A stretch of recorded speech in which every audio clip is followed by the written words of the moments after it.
Welcome everybody to the final day of racing here at the U.S. Ski and Snowboard Rocky Central U14, U16 Showdown. Today is Slalom Day at Howelsen Hill. We are just finishing our final preparations on the course and we'll be underway in just a few moments. We're glad you're tuned in. Should be a great day of racing. Weather is perfect. Snow conditions challenging. The athletes have spent a lot of time trying to clear the sugar snow off the course. I think it's going to be ruddy. We are right next to the iconic Howelsen Hill Rodeo Arena. And it's going to be a rodeo out there today. A rodeo on skis. Sounds like we're about ready to get our clears for fronters, so we'll be underway here in just a moment. Thanks for being with us.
All right, that was our final forerunner through the finish, I believe. Alana Price will be our first racer. Copy. Get her lined up in the start and ready to go to kick things off for the Rocky Central Showdown here. U14 and U16 racers competing together on the Howelsen Hill slope, one of the most challenging slalom slopes in the nation, site of last year's NCAA championships. In fact, just 1 year ago, during this week, we were watching the NCAA championships on this hill where the University of Colorado took the victory. They're competing out at Dartmouth Skiway right now, and we're underway. Here comes our first racer.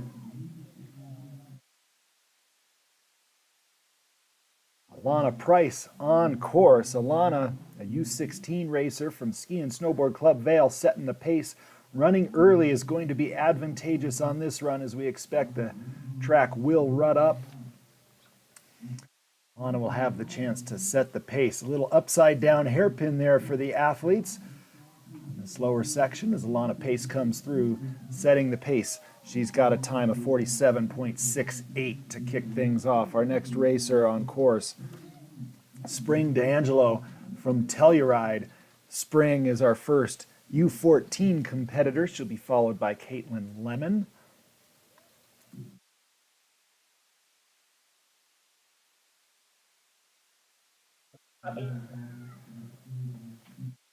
Spring carving some nice turns down here on the lower section. Great watching these U14 racers competing with the older counterparts, the U16s, on the same course in this U14, U16 Showdown.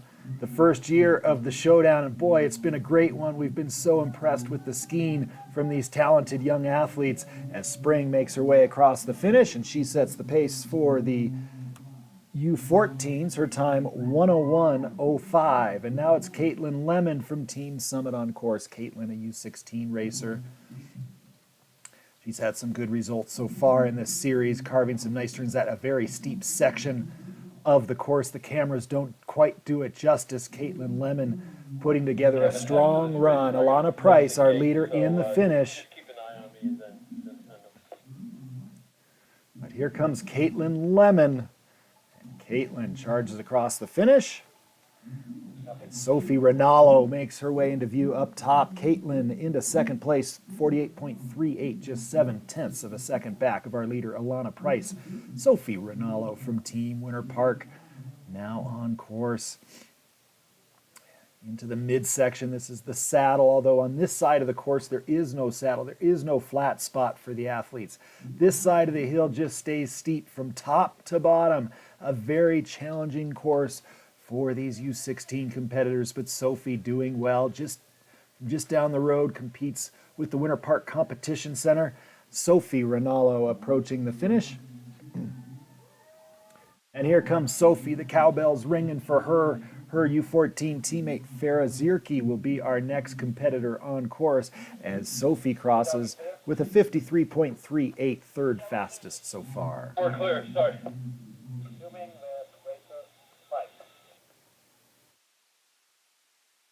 Five on course.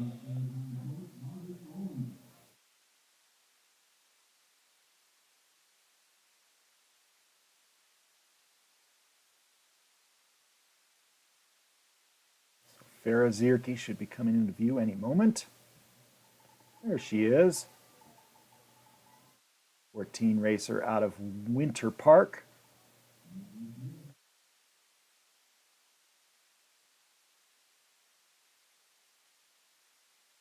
Farah skiing nicely down on the lower section.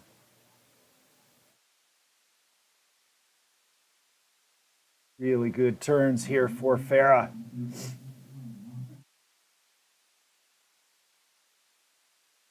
U14 racer. This is a long course for the U14s, the longest and hardest course that Farah has ever raced on, I would imagine. But she's doing a fine job down here through the flush, bashing those gates out of her way. Farah Zierke into the finish.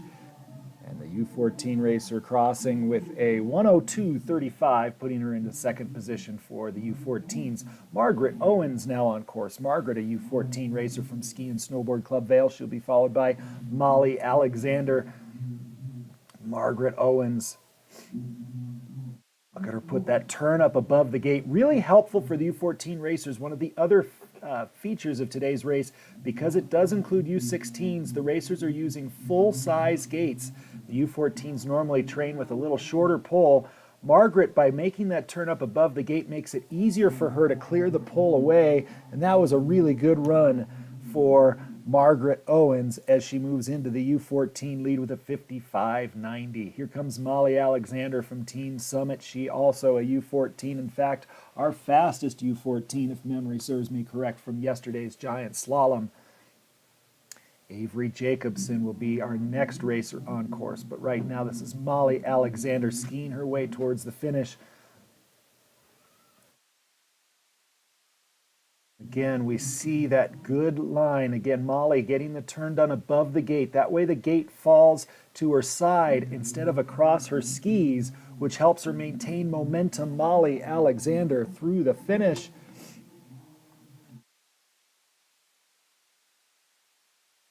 Avery Jacobson up next. Molly into second for the U14s with a 55.39. Sorry, that's first place for the U14s, 55.39. Well done, Molly, just ahead of Margaret Owens. Avery Jacobson, now the U16 racer from the Winter Park Competition Center, onto the lower section of the course. This course has nice rhythm, a few unique features with that upside down hairpin just above there. Avery Jacobson making her way to the finish. Sonia Schaub now into view up top. Here comes Sonia from Ski and Snowboard Club Vail. Avery finishing with a 52.63 into third position.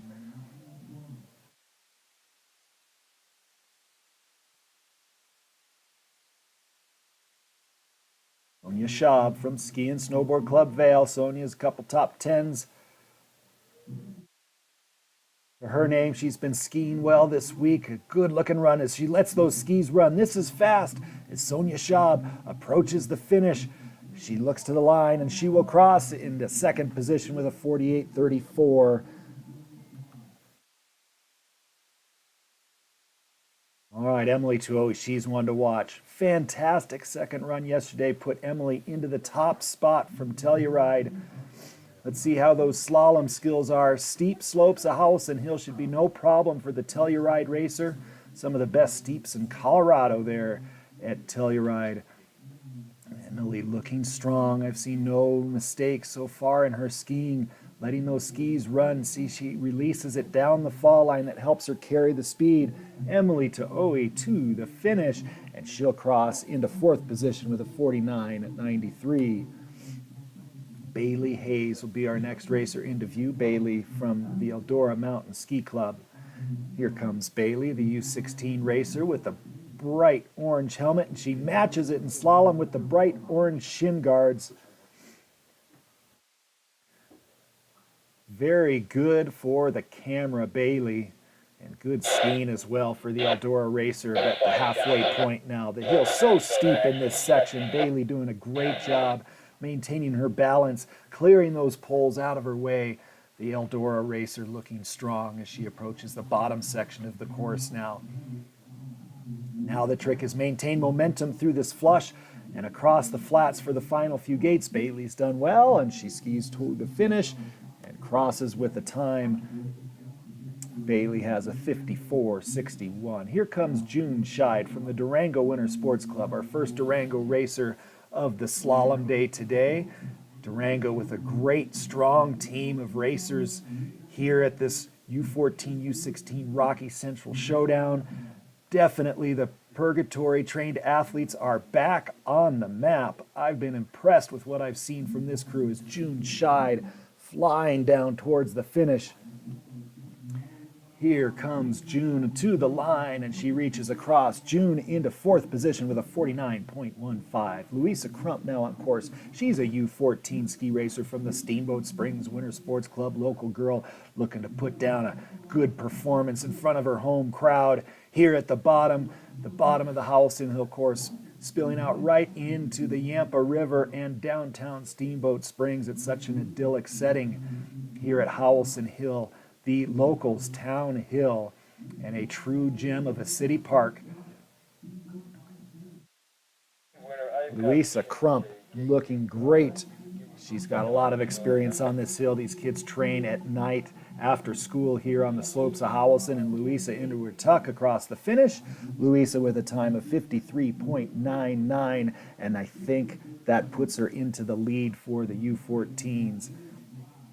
Anything I say is unofficial on the results side, but that was a good run for Louisa. Layla Fry from Winter Park, another U14 on course right now. Layla getting a little bit low, but she's carried some good speed off that upper pitch. Layla looking strong. Winter Park also a team with a strong contingent here at this U14, U16 showdown for Rocky Central. Look at Layla letting those skis run. Charge into the finish. The Winter Park crowd is out in full force. Her fans cheer her on, and Layla Fry crosses the finish with a 55.85, which puts her right in the mix with those fastest U14 skiers. Ivy Billings now coming into view. Ivy races for the Telluride Ski and Snowboard Club. She'll be followed by Amelia Ulmer. Oh, and getting a little bit low there is Ivy. That upper pitch, very steep. It flattens for about 2 turns there, and now it gets really steep again in this section. There really is no break for the athletes. Ivy doing well, trying to keep her elevation. Oh, and now she gets a little bit low coming out of that hairpin. Ivy working hard. The Telluride skiers, again, lots of practice on the steeps. Ivy doing well down here. Now the hill flattens. Ivy can charge to the finish. And there she goes to the line. It's going to be a time for Ivy of 54.10. We've got Amelia Ulmer on course now. She's from Team Winter Park. Amelia, another U14 racer. She'll be followed by her U14 teammate, Caitlin Gibb.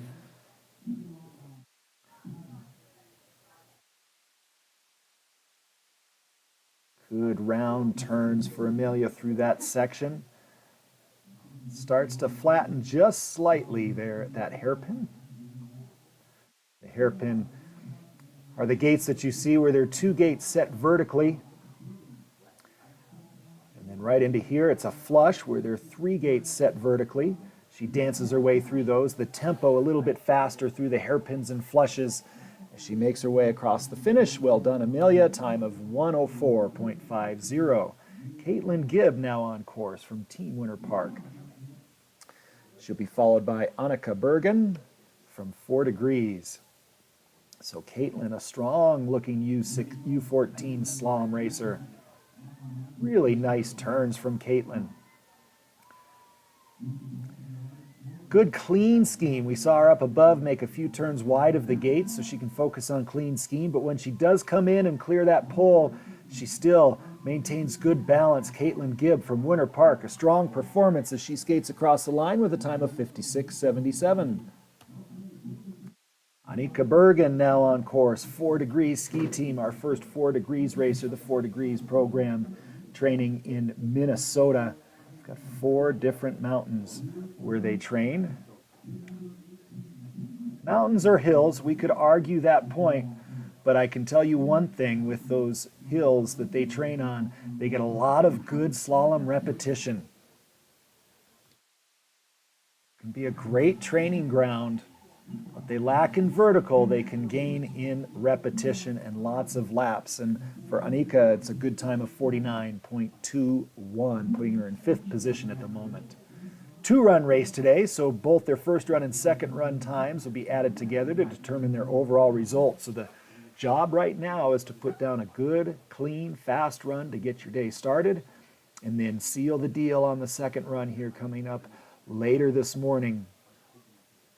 Mackenzie Steensland from the Eldora Mountain Ski Club, a U14 racer, now making her way down the lower pitch of this Howelsen Hill slope. Mackenzie skiing very well. Emery McLaughlin will be our next competitor to follow Mackenzie.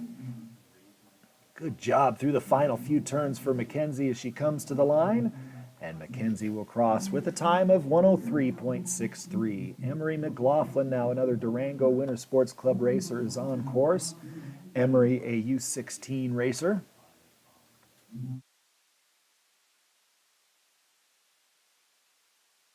Another skier working on getting that good shape to the turns up above the gate. Throwing the skis a little bit sideways in that turn just to make sure she can stay on course. The hill's so steep in that section, very challenging.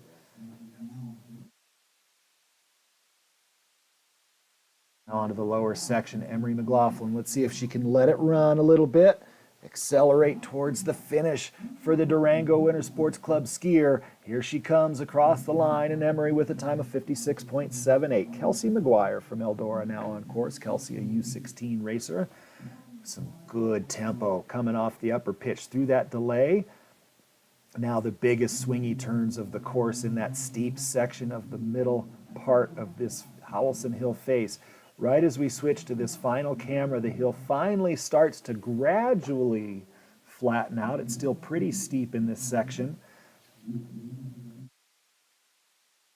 But Kelsey's put together a good run. Now she lets it run to the finish. Kelsey McGuire to the line, and she crosses into 7th with a 51.82. Ella Knaus is on course. She is our first racer today in the slalom from Taos, the Taos Winter Sports Team. Another program where the steep slopes of Howelsen Hill should be no problem for the racers. Taos, one of my favorite places to go ski the steeps. And Ella running the low line down here. You see a little bit of spray of snow on the lower part of the course for Ella, but she's not traveling any extra distance, trying to let the skis run.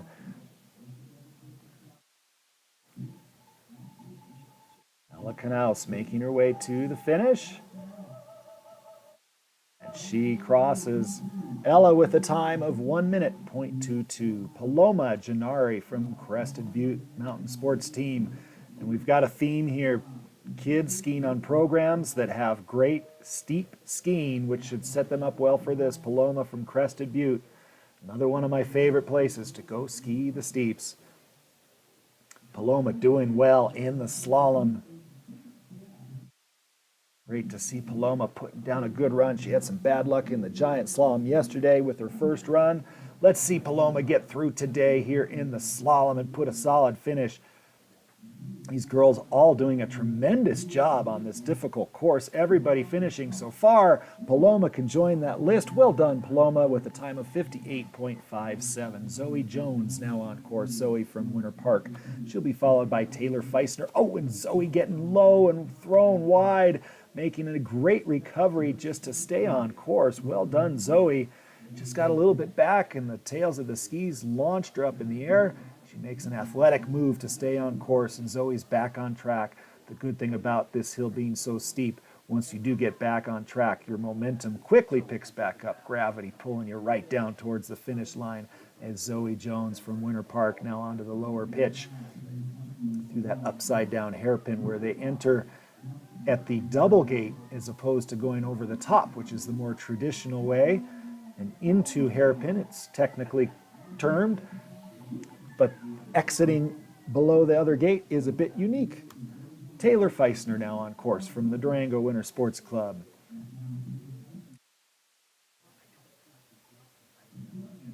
Taylor looking to join her teammate June Scheid up near the top of the rankings. June currently in 4th position as Taylor making some nice turns down here on the lower section of the course. Those bright pink shin guards helping us see her as she makes her way down. Watch that independent foot action for Taylor as she makes some nice turns through the finish. Driving that inside leg helps her ski fast through the turn, and she is through the finish. Taylor with a time of 54.77. Lily Foss now from Team Summit on course, the U16 racer. She's one to watch. Good result yesterday. Giant slalom.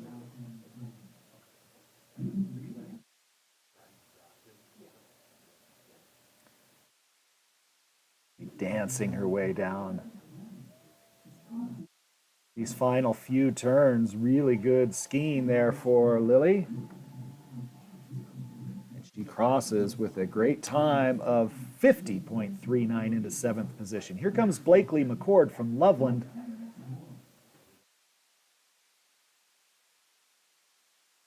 First skier from Loveland of the day. Blakely's a strong one, a good slalom skier. When you think of Loveland, you do think of slalom, the infamous Loveland Derby to finish the year. It's one of those iconic events.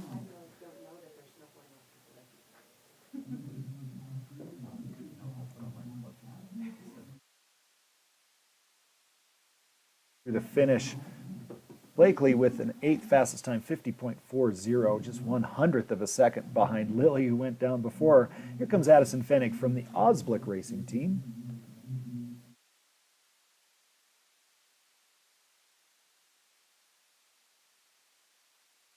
Addison making some good slalom turns. The Osblick, oh, and down goes Addison.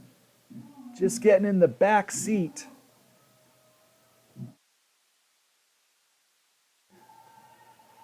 Weight too far back for her, and she's going to hike up, make that gate, but big trouble for Addie. She makes her way to the finish now.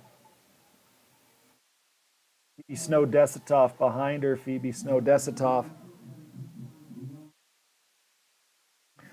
from Taos. Addie had a time of 106.17. Phoebe now had such a great night representing Austria in our fun team duels.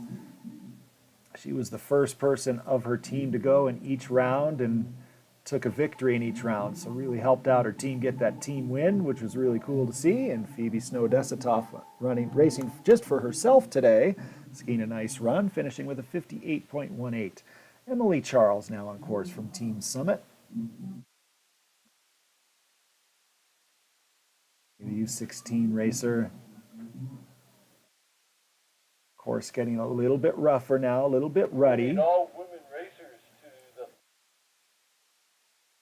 But from the looks of things, I would say that all the slipping work that the crew and the athletes did before the race is really helping out. I don't see it breaking down too much, which is great news for these racers. Emily Charles charging through the finish, and she finishes with a time of 54.80. Violet Gronendahl now on course. Violet from the Eldora Mountain Ski Club. She's a U16 racer.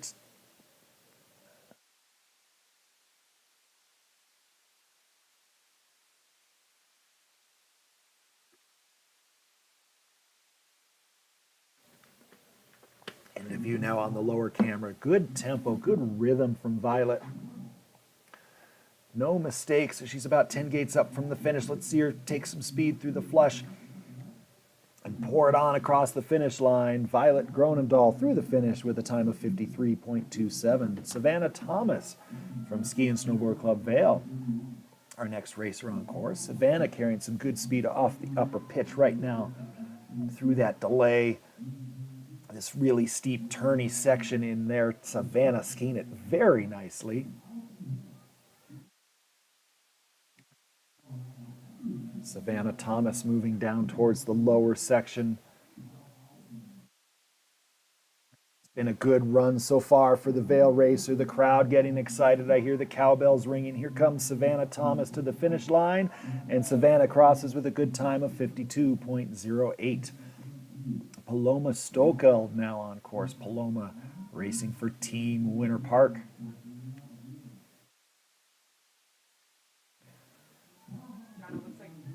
Looking good down here for Paloma. Way through the final few turns, Paloma skiing well. Danielle Avila has just left the starting gate from Team Winter Park, charging her way to the finish. And across for Paloma with a time of 51.32 into ninth position at the moment. Danielle Avila from Winter Park, carving some nice turns up top. We see the speed, we see the energy from her skiing. Danielle Avila, a slalom superstar, carving her way onto the lower section now. This looks like it could be a fast run for the U16 racer from Winter Park. We know all the left footers will be good from all her training on lower Hughes. That's for sure. Danielle Avila across the finish line, and she crosses with a great time. Second place, 48.04 for Danielle Avila. Madison Carr from Swiss Valley now on course. Madison, first racer from Swiss Valley in the field so far today. Great to see these Swiss Valley racers out in regional competition.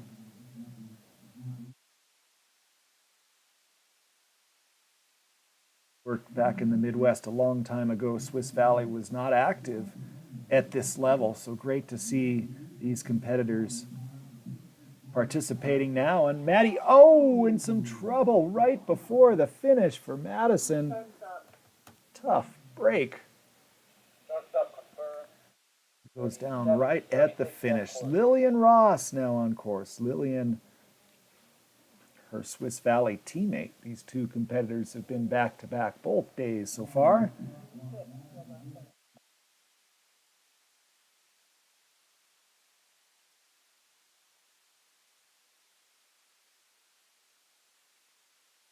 Fortunately, Lillian gets waved off the course. We just stopped bib 36. We're going to send her around for a rerun. So we make sure that make sure that her teammate Madison before her is okay, and she's up on her feet walking off, which is great to see for Madison.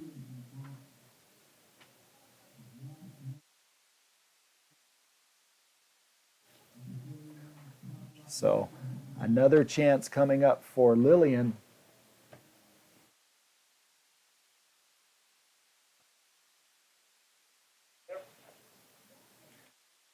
So Maisie Martin will be our next competitor.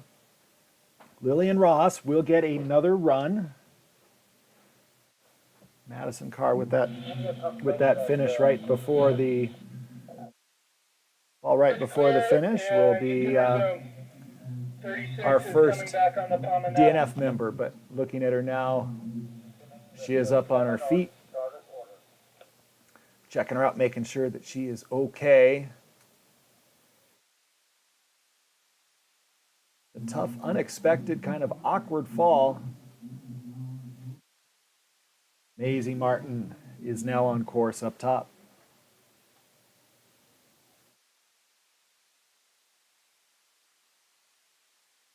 Here comes Maisie into view.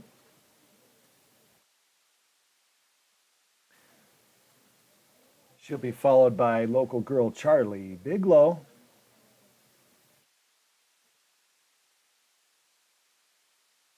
Through the delay comes Maisie. This section right in here, so difficult, so technical and challenging. Staying tight to the gates there, those red gates.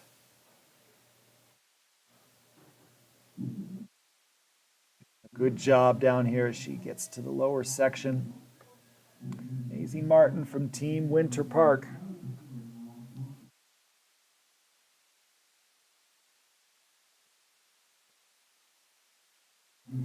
She crosses the finish. Charlie Biglow makes her way down the upper portion. 1:03.26 the time for Maisie. Here comes Charlie. Charlie, a U14 racer from the Steamboat Springs Winter Sports Club. Let's see what Charlie can do.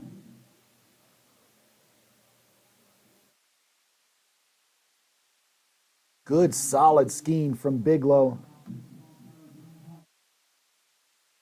U14s practice at night after school.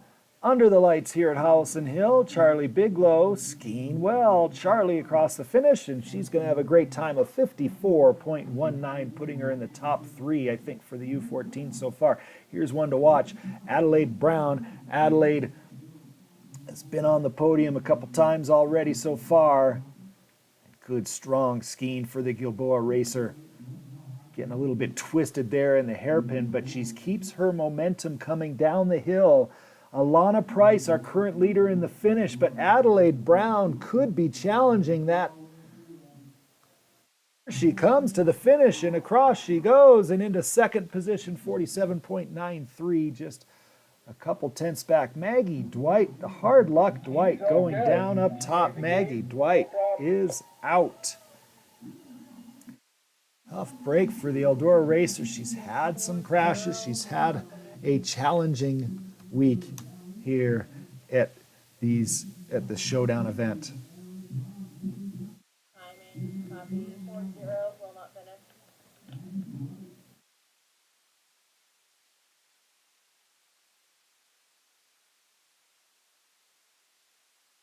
As we check out the run from Adelaide Brown just before the second place finish. So far from Gilboa, this really steep section, Adelaide Please just remind the women we really need them to come to third firing down the hill, putting it all on the line. And the fact that Alana Price ran so early, in fact, she was our first racer for Adelaide to get that close, is pretty impressive. So now we've got Ava Silverman on course. Ava from the Taos Winter Sports team. Here she comes into view. She's a U14 racer for Taos. Petra Schmidt will follow her in the start.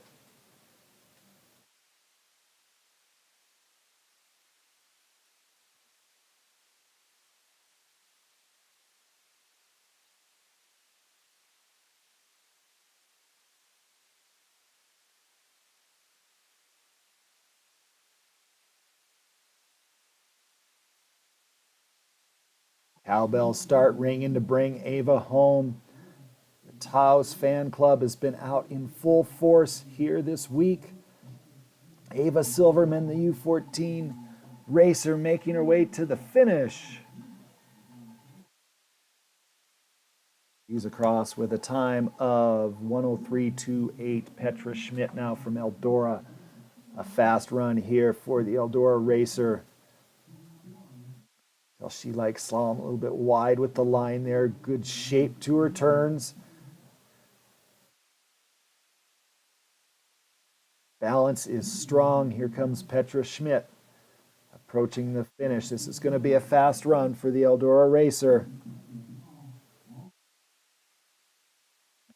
She takes it to the finish. Summer Rubidoux, her U14 teammate, leaving the start. Petra across in 11th with a 50.47. Summer Rubidoux. For these U14s, I'm so impressed. This is a long course, full length gates. The U14s essentially racing the U16 conditions, and this is one of the most challenging courses the U16s will ever see. So for the U14s, quite a task, and they are competing very well here at Howelsen today. Summer Rubidoux from the Eldora Mountain Ski Club. Just a few gates now from the finish. Sophie Dentz has left the start up top. Here comes Summer Rubidoux to the finish, and she will cross with a time of 1:05.89. Sophie Dentz from Team Breckenridge on course right now. Sophie skiing very well up here. Well done through that technical section. Sophie, a strong slalom skier, clearly. See what kind of time she can lay down Esther, could you from the put, back of the pack the today. WhatsApp men's start push back to 11 a.m.? Well done, Sophie, across the line in 13th, 51.51 the time. Here comes hometown girl Riley Thompson. Riley races with the Steamboat Springs Winter Sports Club. Looking strong down here, carving good clean turns, the bright pink shin guards helping us see her make her way down. Riley, a couple strong performances already for her to her name. Let's see if she can get it done in the slalom. Riley Thompson driving to the finish, and she crosses with a time of 50.80. Liesel Walker now on course. Liesel, a U14 racer from the Steamboat Springs Winter Sports Club. Oh, and Liesel getting hung up there. Couldn't tell what happened at the top of that delay. Quickly back on track, maybe just a bit twisted, and the ski got caught in a rut. But Liesel Walker now back on course. The momentum quickly gained as Liesel Walker. Anything, it was just awkward looking in my position. Now putting on the jets. Copy. Good to the finish for Liesel. After the mistake up above, she still manages a great time of 56.05. Rosie Neal from Team Summit now on course. Abigail Britton will follow her. Rosie Neal, strong skiing through that steep, turny section of the course.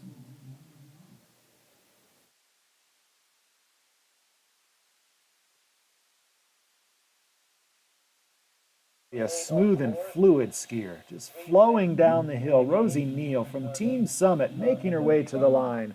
And Rosie crosses with a time of 53 flat. Abigail Britton coming into view. Abigail, Eldora Mountain Ski Club racer. Yes, please.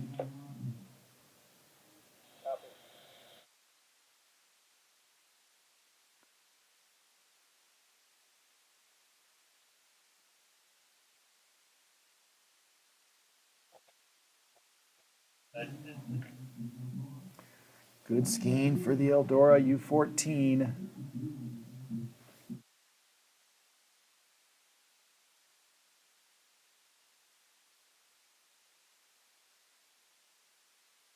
through that upside down hairpin. Abigail Britton. Now let the skis run. Crowd cheering her on. Here comes Abigail to the line. Crosses with a time of 105.17. Now our rerun athlete, Lillian Ross from Swiss Valley. Can she take advantage of the knowledge she gained from skiing this upper part of the course? That can help her, but the course has deteriorated more since she went. So that's the give and take for an athlete when they get flagged off. It doesn't happen often in slalom, but with her teammate having a problem right before the finish, she had already left the starting gate. So she's skiing well on this run, though. She'd gotten through this section. Right about here is where she'd gotten waved off the course. So Lillian Ross doing well, putting down another good run up there. That's always good to see. I hate to see a skier have a mistake on a run after they've been flagged off the course.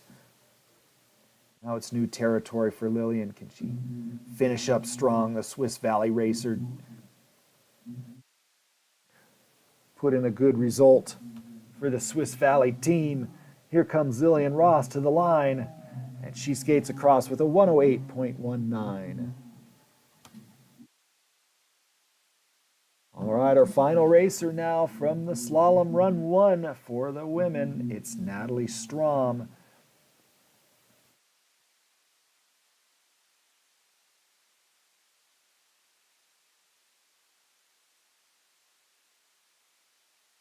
Natalie, a U16 racer.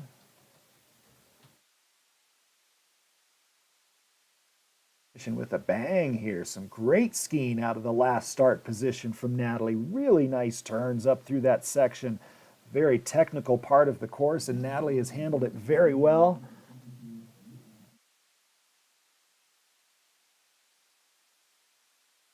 She continues that good skiing down here to the bottom. Natalie Strom pulling, pushing, skating across the finish.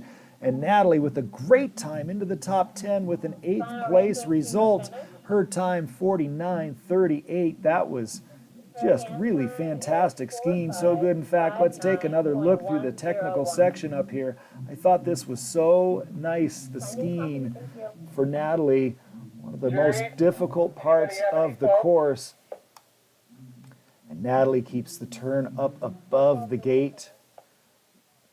Right over the outside ski, but most importantly, she's letting the skis run, not panicking when she gets pushed a little bit low. And look at the elevation right in there. Sets it up so nicely coming into that hairpin. So a great job from Natalie, our final racer, skiing into the top 8. She'll get to start first in the second run, and that's going to be a tremendous advantage for her. So she is going to be one to watch in our overall results, the overall results at 2-run combined time. So congratulations to all the competitors. That wraps up our women's first run. The men start momentarily here at 11 o'clock. So stay tuned. We'll be underway with the men here in just a few moments.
Squeeze.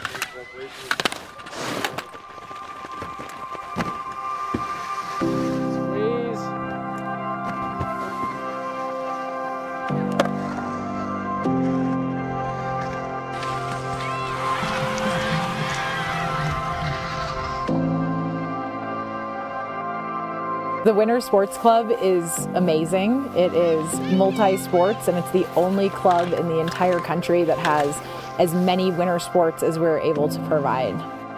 I feel like when you ask our kids about their life in Steamboat, their first thing they'll say is, we grew up in the Winter Sports Club. It's sort of like a second family for me. The Winter Sports Club, I think, was my upbringing. I think Howelsen and the Winter Sports Club is one of the best places in the world. It was almost another parent to me. We spent every opportunity we had down at the Winter Sports Club and enjoyed every minute of it. Coming here after school and being with your friends and your coaches, it's just an awesome experience. Almost every huge lesson or experience or great moment that has changed them has happened through the Winter Sports Club.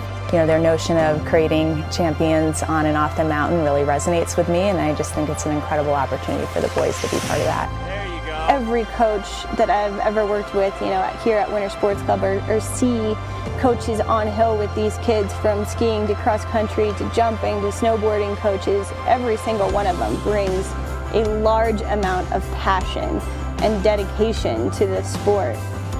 And the culture that they become a part of, again, changes them. And whether or not they're winning or whether or not they want to be an Olympian, they can be the best version of themselves.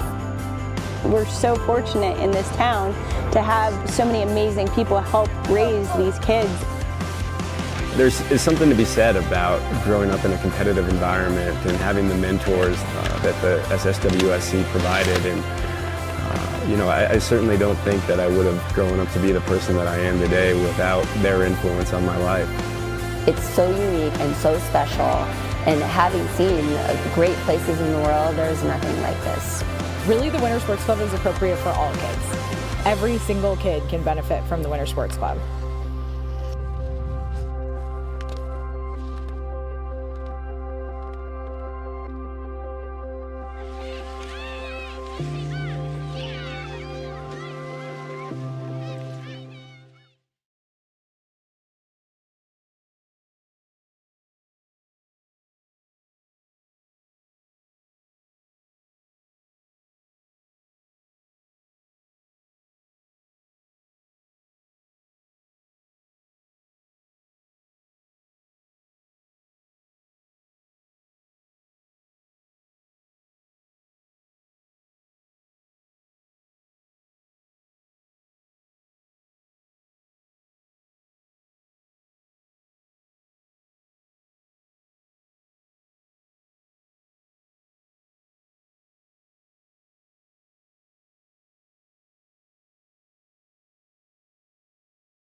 It sounds like our jury is getting course clears.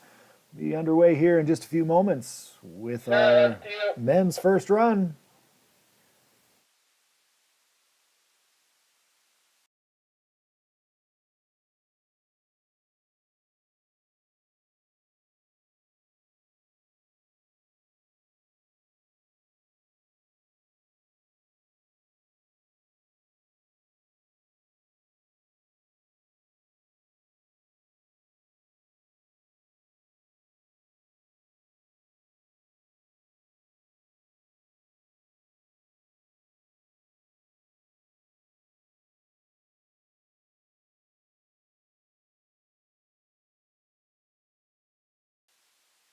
All right, we've got 4 runners on course. Well, a 4-runner. We'll have 2 4-runners in total. As we get ready for the men's race, our 4-runners check, make sure that everybody is clear of the course, make sure that our timing is working well, and ensure that everybody's paying attention.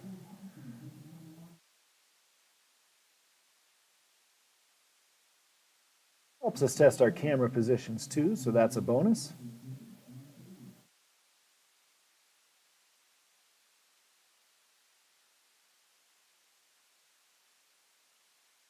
Race. We'll go over to the right-hand side of the hill.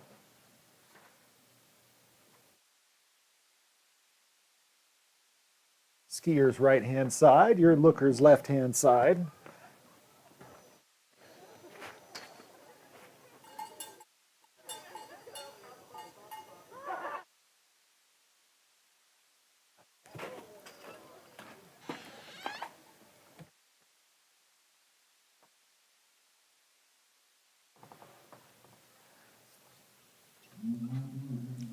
It'll be Cameron Lowe, our first racer out of the gate.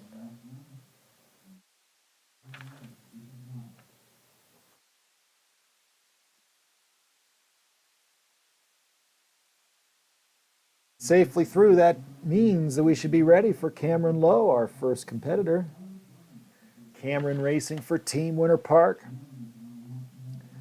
He's a U14 racer kicking things off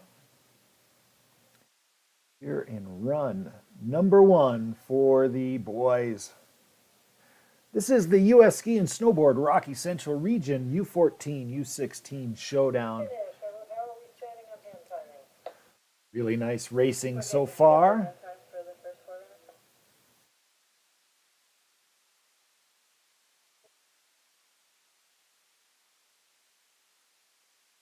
Challenge today for the athletes is impressive. The light has gotten flatter from the start of the girls' race. When we had some visibility, we saw some shadows. The sun was peeking through just a little bit, but right now the clouds have thickened. It's kind of gray, and visibility a bit of a challenge here on the face of Howelsen Hill. Cameron Lowe coming into view. First chance to see a racer. Cameron's going to get to set the pace here for the U14s. Get himself through the finish, and we should have a new race leader.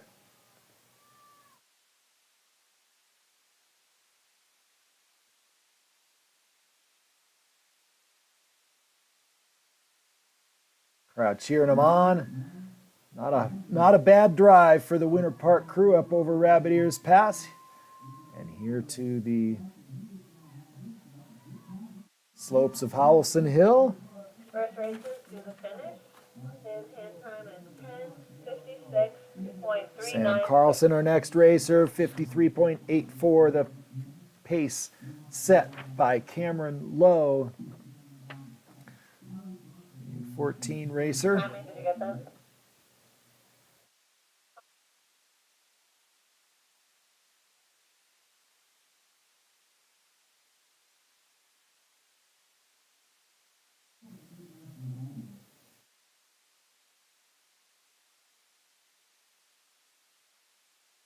Comes Sam to the finish.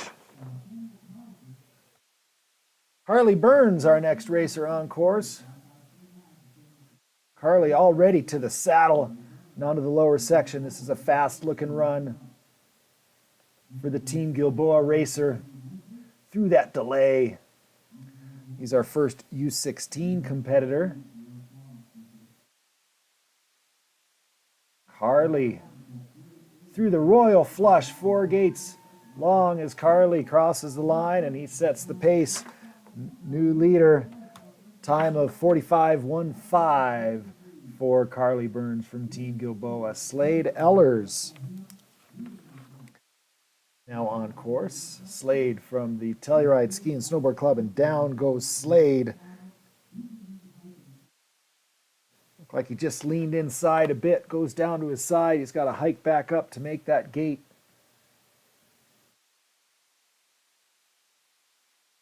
He's back on course. Crowd down here appreciating his effort.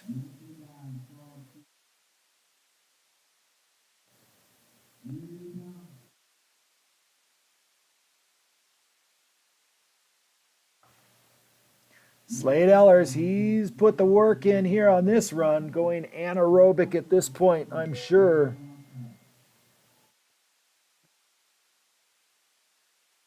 As Logan Fisher now onto the upper part of the course. Logan, one to watch from Winter Park, the Winter Park Competition Center racer, winner of the duels here on this slope just 2 days ago. Can Logan do it in the slalom? Good, strong skiing from Logan as he makes his way through the final few turns. Great rhythm section here. Now the royal flush where he can take the speed toward the finish. Carly Burns has got the lead in the finish as Logan Fisher drives the line. Logan's going to cross into second position, 46.96. Mason Katzfuss, our next racer, already onto the saddle. They're going a little bit quicker here. The men are from Osblick. Mason looking strong. Oh, and trouble for Mason. He goes out. Will not finish. Copy, 6 will not finish.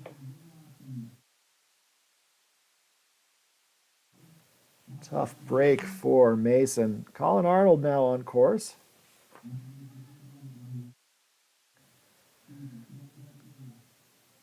So it's Carly Burns setting the pace with a 45.15. Logan Fisher behind him, 46.96. Comes Colin Arnold, the U14 racer from Team Summit. Saddle section, a couple flat turns now. He comes over the second breakover. A few big turns into this hairpin, then into a big delay, and now a nice rhythm section down this final pitch. Big round turns, but great rhythm, a great course set here as he makes his way now into the royal flush. 4 vertical gates right in a row, quick turns, and now Colin pulls and skates across the flats to the finish line. As Jacob Humbert from Team Afton, he loves himself some slalom, comes on down behind. Colin Arnold with a 58.69. Here comes Jacob Humbert from Team Afton. Jacob, a strong U16 racer. And good, strong turns down here. Carly Burns in the lead in the finish from Team Gilboa. Just across the Twin Cities to the east is the Afton Alps racer Jacob Humbert, and he crosses. And into second place he goes. Forrest Olsen now, the U14 racer from Telluride on course. Jacob Humbert with a 45.62 moves into second position, but Carly Burns still has the lead by about a half second. Forrest Olsen, the U14 competitor. Colt Johnson will follow him.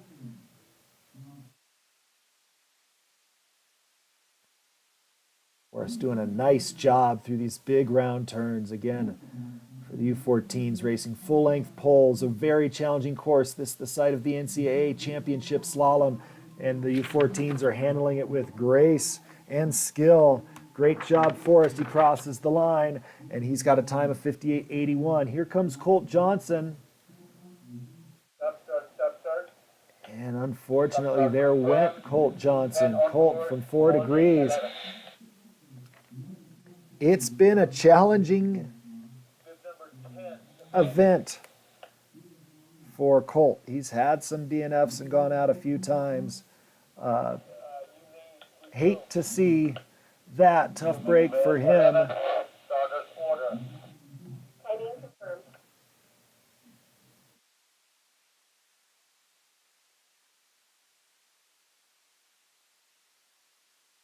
As we look at the skiing from Carly Burns, our current race leader, Carter Houseman will be our next competitor to go.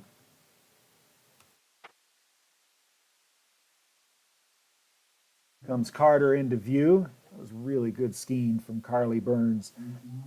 But Carter from Osblick putting down a nice run. Look at the speed from Carter. He's really putting it on the line here, the Osblick racer.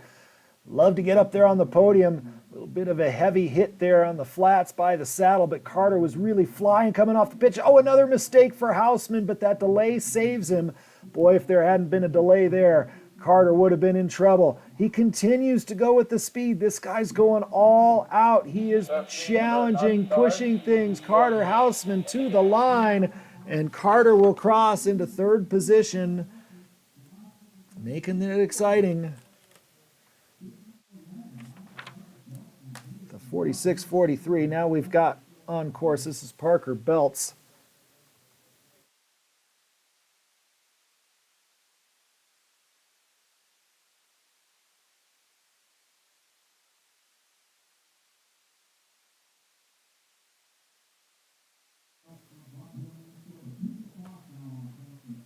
And Parker from Buck Hill making his way towards the finish.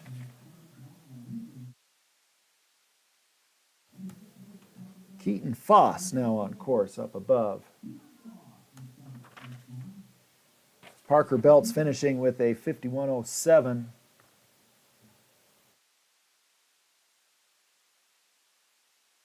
Foss now from Team Summit, Keaton, a U14 racer. August Applequist will be next.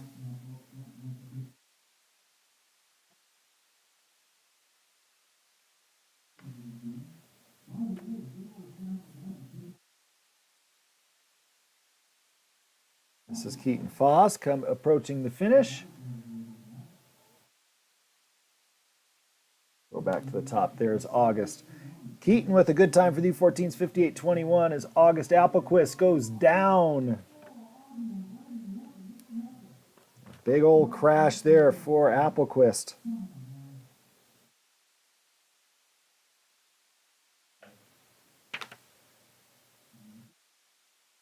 Timing copy 15 out.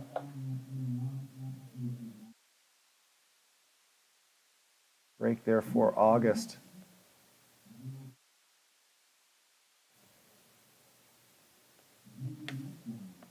After such a good giant slalom. Got high hopes for today, but unfortunately slalom can be tough sometimes, especially on this slope. Lucas Roseberry from Aspen, our next competitor. Lucas, a U14.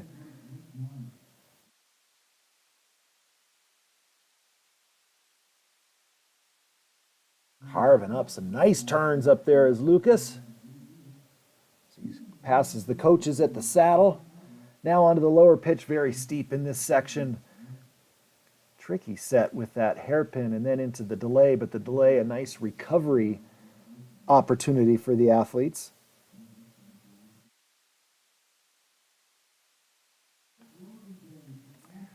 Lucas skiing strong down here toward the bottom. And across he goes with a time of 57.58. Owen Knaus from Taos Winter Sports Team on course right now. Owen, another U14 competitor. Luke Majonger will be our next competitor to go out of the start. He'll be one to watch. Owen Knaus now onto the lower pitch. Doing a nice job. Upper body nice and quiet. The orange helmet helps helps us see that good quiet upper body. As Owen makes his way down towards the finish. Up top, Luke Majonger making his way down. Owen crossing with a 102.23. Here comes Luke Majonger from Team Afton. He's one that can battle for the top spot. Luke absolutely flying down here. Getting a little bit low in that section, but Luke Majonger challenging our top skiers as he makes his way towards the finish. He crosses the line. He moves into first. Luke Majonger, your new race leader, Anthony LaBelle, now on the upper section. Luke Majonger taking the lead with the time of 44.49 by over a half second.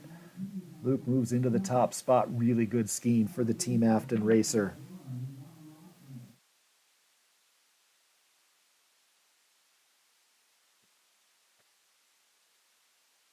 Anthony LaBelle from Team Summit now on course.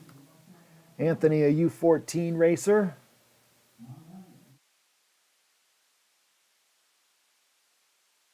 Big, strong skier from Team Afton. Luke before him. Anthony, a few years younger, doing a fine job down here. It's great seeing the different ages competing together on the same course. Anthony LaBelle with a good run across the finish. He goes. Anthony O'Hearn from Eldora on the upper section now. Anthony with a time of 58.89. Alexander through the saddle section. A couple big swingy turns to start this lower pitch. Then the hairpin. Down the fall line they go. Big delay across, and you see O'Hearn getting some good elevation coming out of that. That sets up this rhythm section well. Alexander's done a great job. This is a good-looking run for the Eldora skier, Alexander O'Hearn. Let's see where he can put himself into the mix. A good run, and he crosses into sixth position with a time of 48.86. Here comes Connick Pearl from Taos on the upper section.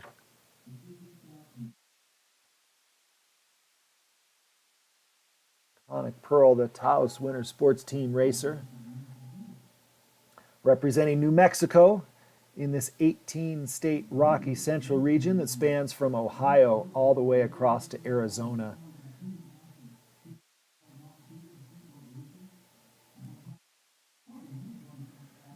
Connick Pearl skiing a good run across the finish line. Keegan Austin, the Steamboat local, looking fast up top. Connick with a 51.04 puts him into seventh position, but Keegan Austin from Steamboat looking strong. The U16 racer from the Winter Sports Club here in Steamboat Springs, Colorado. Good, strong skiing for Keegan onto this lower section. He's really put it all on the line, confident on his home hill. Into the four-gate flush for Keegan. Those feet nice and quick through the four-gate. And he crosses the line. Keegan with a good time into fifth position.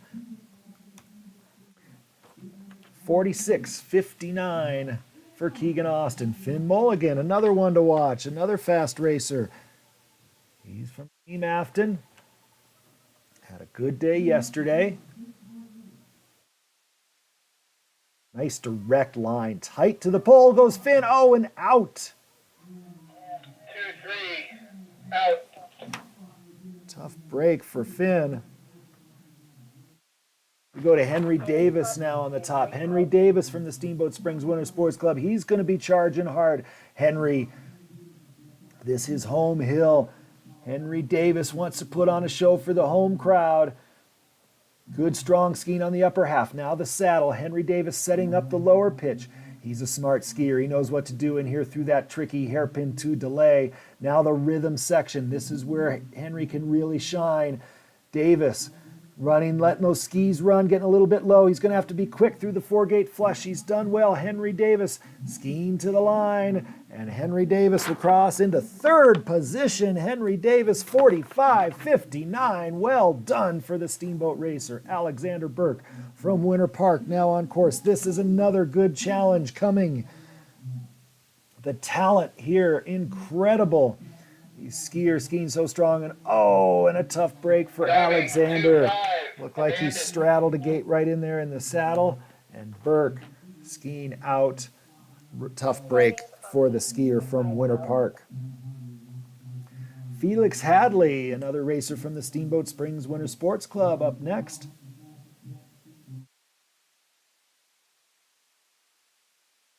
Felix is on course, should be coming into view any moment. Another racer from the Steamboat Springs Winter Sports Club who knows how to ski slalom on this difficult Howelsen Hill slope. Good technique, good smooth skiing, and right as the camera switched, it looks like his skis got caught up in a rut. And unfortunately, Felix Hadley is out. All these athletes will get a second run though. Timing copies 26 out. But unfortunately, he's out of the calculations for the overall time. But he'll get a second run, a chance to put on a show for everybody watching.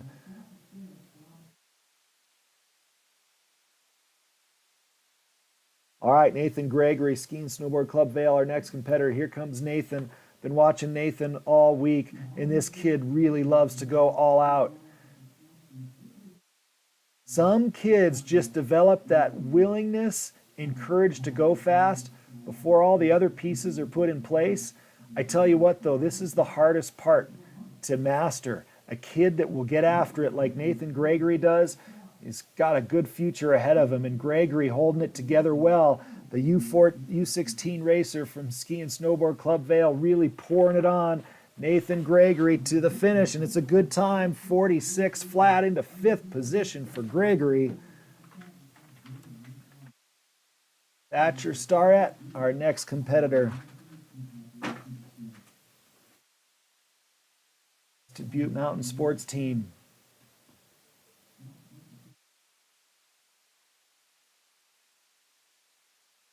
Thatcher, nice, smooth skiing. Rhythmic turns for Thatcher from Crested Butte. Dancing from ski to ski. The Crested Butte racer now through the 4-gate flush. Oh, and losing his balance on the last turn in that flush. And down goes Starrett. Tough break for the Crested Butte racer. Now it's time for Max Pardo. Max from Winter Park. Timing copies. Max, a U14 racer. He'll be followed by Ryder Lanning.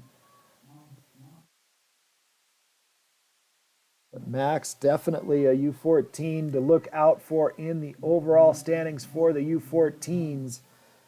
The competition center athlete, a strong skier.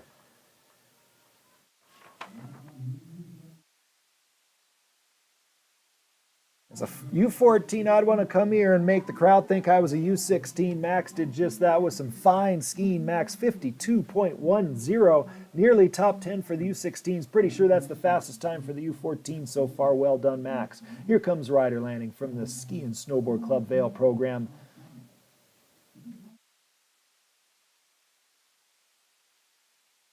Such a talented field here, Ryder. Another one of these competitors that is going to be in the mix for the top spots on that podium. Just smooth, great feel for the snow, excellent tactics and line for Ryder Lanning as he skis across the finish into 9th position. Colin Caneda, our next competitor from Team Summit up in the upper section of the course.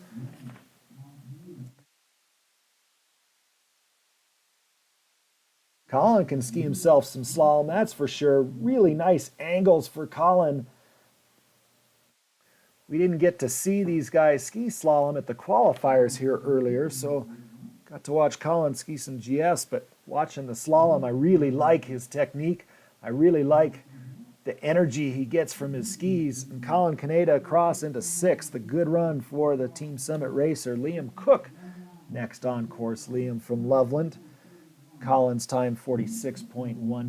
Liam Cook from Loveland. Another strong slalom skier. He'll be followed by Arne Toland.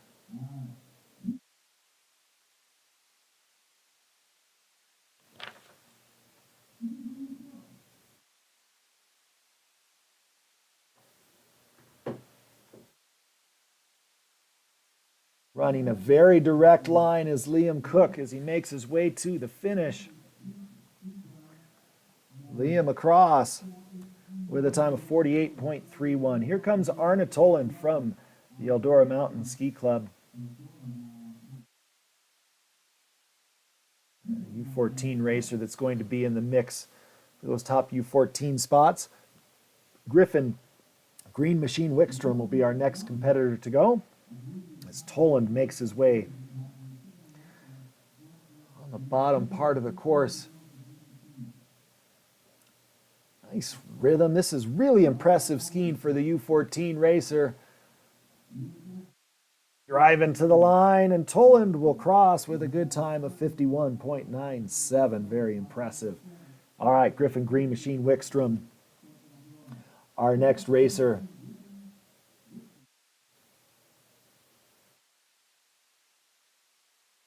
This guy's capable of putting down a really fast run. Wickstrom, no mistakes that I've seen so far. Holding it together through those big turns. Now the quick four-gate flush, he keeps his balance. Driving to the line comes Wickstrom, and Wickstrom will cross. Wickstrom into 5th position with a 46 flat. Arthur Wing next up from 4 Degrees Racing.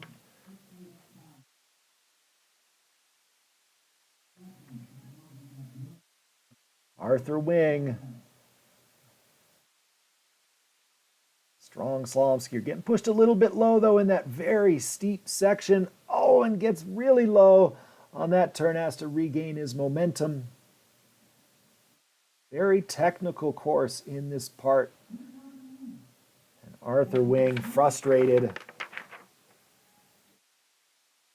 But he will get himself through the finish and still be in the mix as Dylan Middledorf. We look for him. And he's already passed our cameras. Dylan Middledorf from Steamboat really flying up top.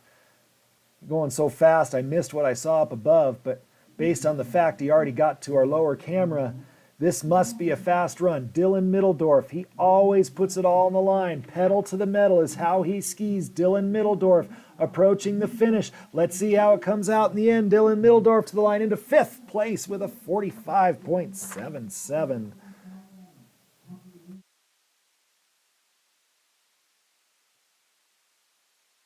Hunter Wallen will be our next competitor.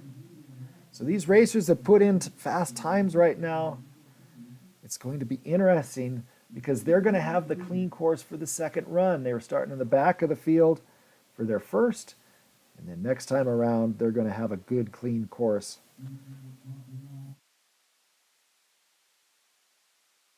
So if they can put in a fast run here, looking strong. Although I would say that all the coursework and the volunteers and the athletes who have been slipping for each other, the girls were slipping for the boys were slipping for the girls, has really made things run better for the athletes. Hunter Wallen with a good-looking run. Hunter Just for now, post across. inspections are pushed back 15 minutes. Now our final racer, Griffin Brown. Hunter had a time of 53.96. That puts him in pretty good shape among the U14s. And our final racer now, Griffin Brown, the U14 from Team Gilboa. Last guy down the course in the morning runs.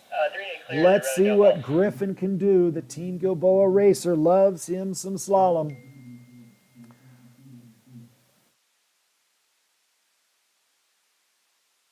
Nephew of the U14 head coach here at Steamboat Springs, Joe Paul. Joe giving him all the secrets to our home hill here at Howelsen Hill, so Griffin could be fast. Brown family cheering Griffin on. Here comes the Team Gilboa racer to the finish. And Griffin across with a good time of 56.34. So well done for Griffin. Well done to all of the racers. That wraps up run number 1. At our top skiers right now. Third fastest is Henry Davis.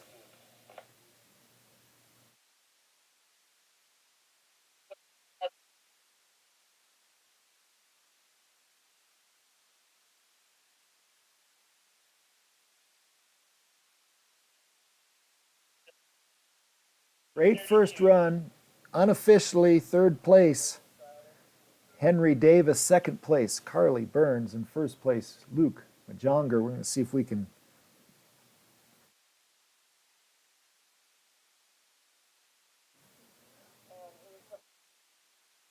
pull up some of those runs for you.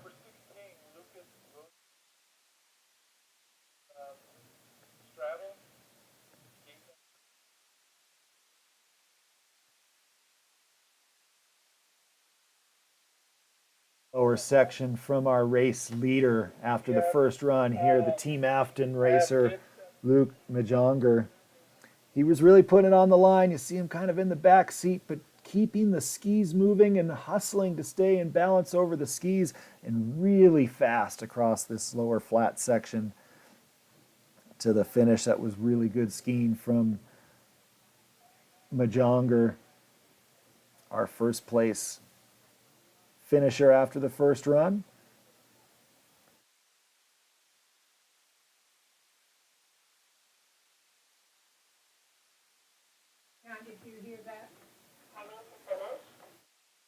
Carly Burns, second place.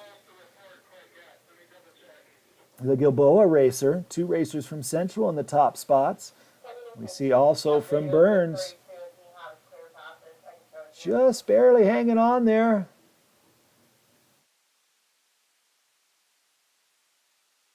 But our top 2 skiers just really pushing it, pushing the limit, skiing well.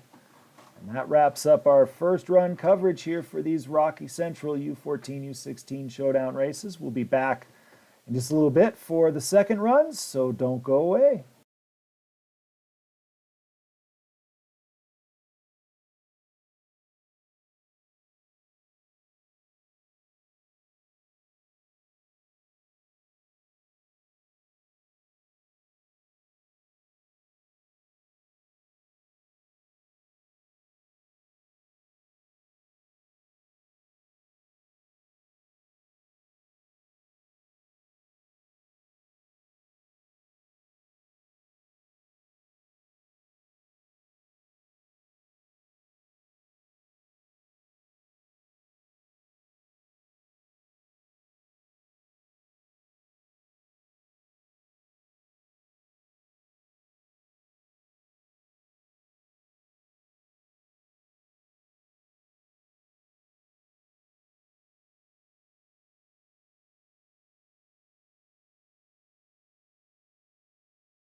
Squeeze.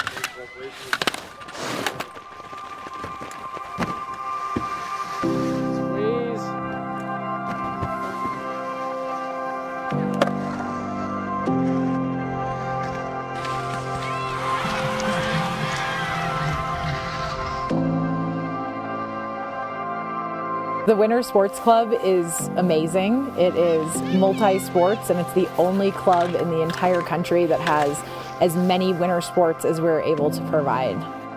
I feel like when you ask our kids about their life in Steamboat, their first thing they'll say is, we grew up in the Winter Sports Club. It's sort of like a second family for me. The Winter Sports Club, I think, was my upbringing. I think Howelsen and the Winter Sports Club is one of the best places in the world. It was almost another parent to me. We spent every opportunity we had down at the Winter Sports Club and enjoyed every minute of it. Coming here after school and being with your friends and your coaches, it's just an awesome experience. Almost every huge lesson or experience or great moment that has changed them has happened through the Winter Sports Club. You know, their notion of creating champions on and off the mountain really resonates with me, and I just think it's an incredible opportunity for the boys to be part of that. There you go. Every coach that I've ever worked with, here at Winter Sports Club or see coaches on hill with these kids, from skiing to cross country to jumping to snowboarding coaches, every single one of them brings a large amount of passion and dedication to this sport. And the culture that they become a part of, again, changes them. And whether or not they're winning or whether or not they want to be an Olympian, they can be the best version of themselves. We're so fortunate in this town to have so many amazing people help raise these kids. There's something to be said about growing up in a competitive environment and having the mentors that the SSWSC provided. And I certainly don't think that I would have grown up to be the person that I am today without their influence on my life. It's so unique and so special, and having seen great places in the world, there's nothing like this. Really, the Winter Sports Club is appropriate for all kids. Every single kid can benefit from the Winter Sports Club.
Well, we're putting the finishing touches on the second run course and should be underway here in just a few moments. Thanks for tuning in for the second run here of the U.S. Ski and Snowboard Rocky Central Region U14, U16 Showdown. This is the final race of the series, the Slalom here at Howelsen Hill.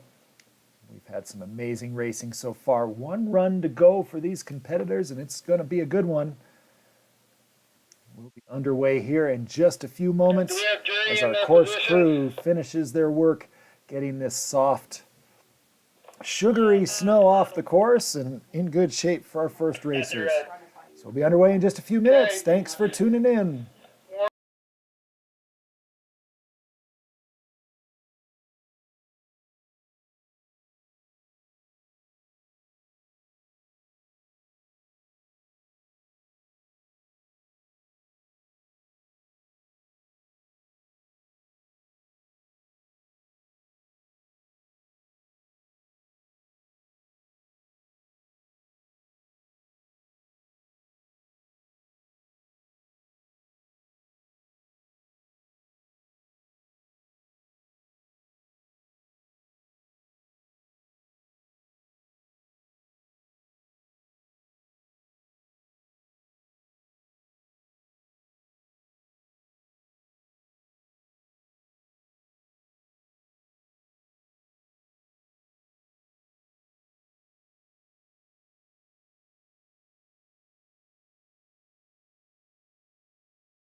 We've got 4 runners in the gate. We are ready to roll run number 2 here at the Rocky Central U14, U16 Showdown Slalom at Howelsen Hill. Runner on course.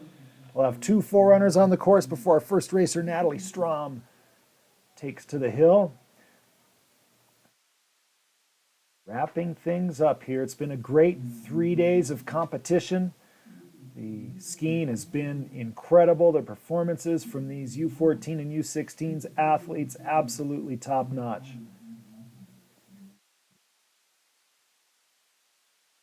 First chance to take a look at this second run course set down the steepest part of Howelsen Hill. It's going to be challenging.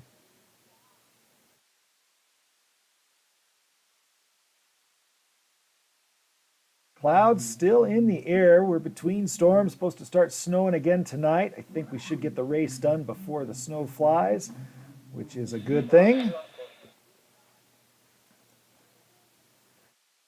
Springtime in the Rockies. We get all types of weather. On the warm side today, but not real warm. Thing up pretty well once it gets slipped down to the good surface. Very sugary snow on top. So it's taken us a little extra time to get the course in good shape, but well worth it so these racers can have an excellent run. So our first 4 runners look good. Course conditions look good. We should be ready to roll. Natalie Strom will be our first racer from Team Summit. Natalie, 8th fastest in the first run. And this is going to be interesting with the seating method used in these races. We reverse this order for the second run. So Natalie ran last in the first run.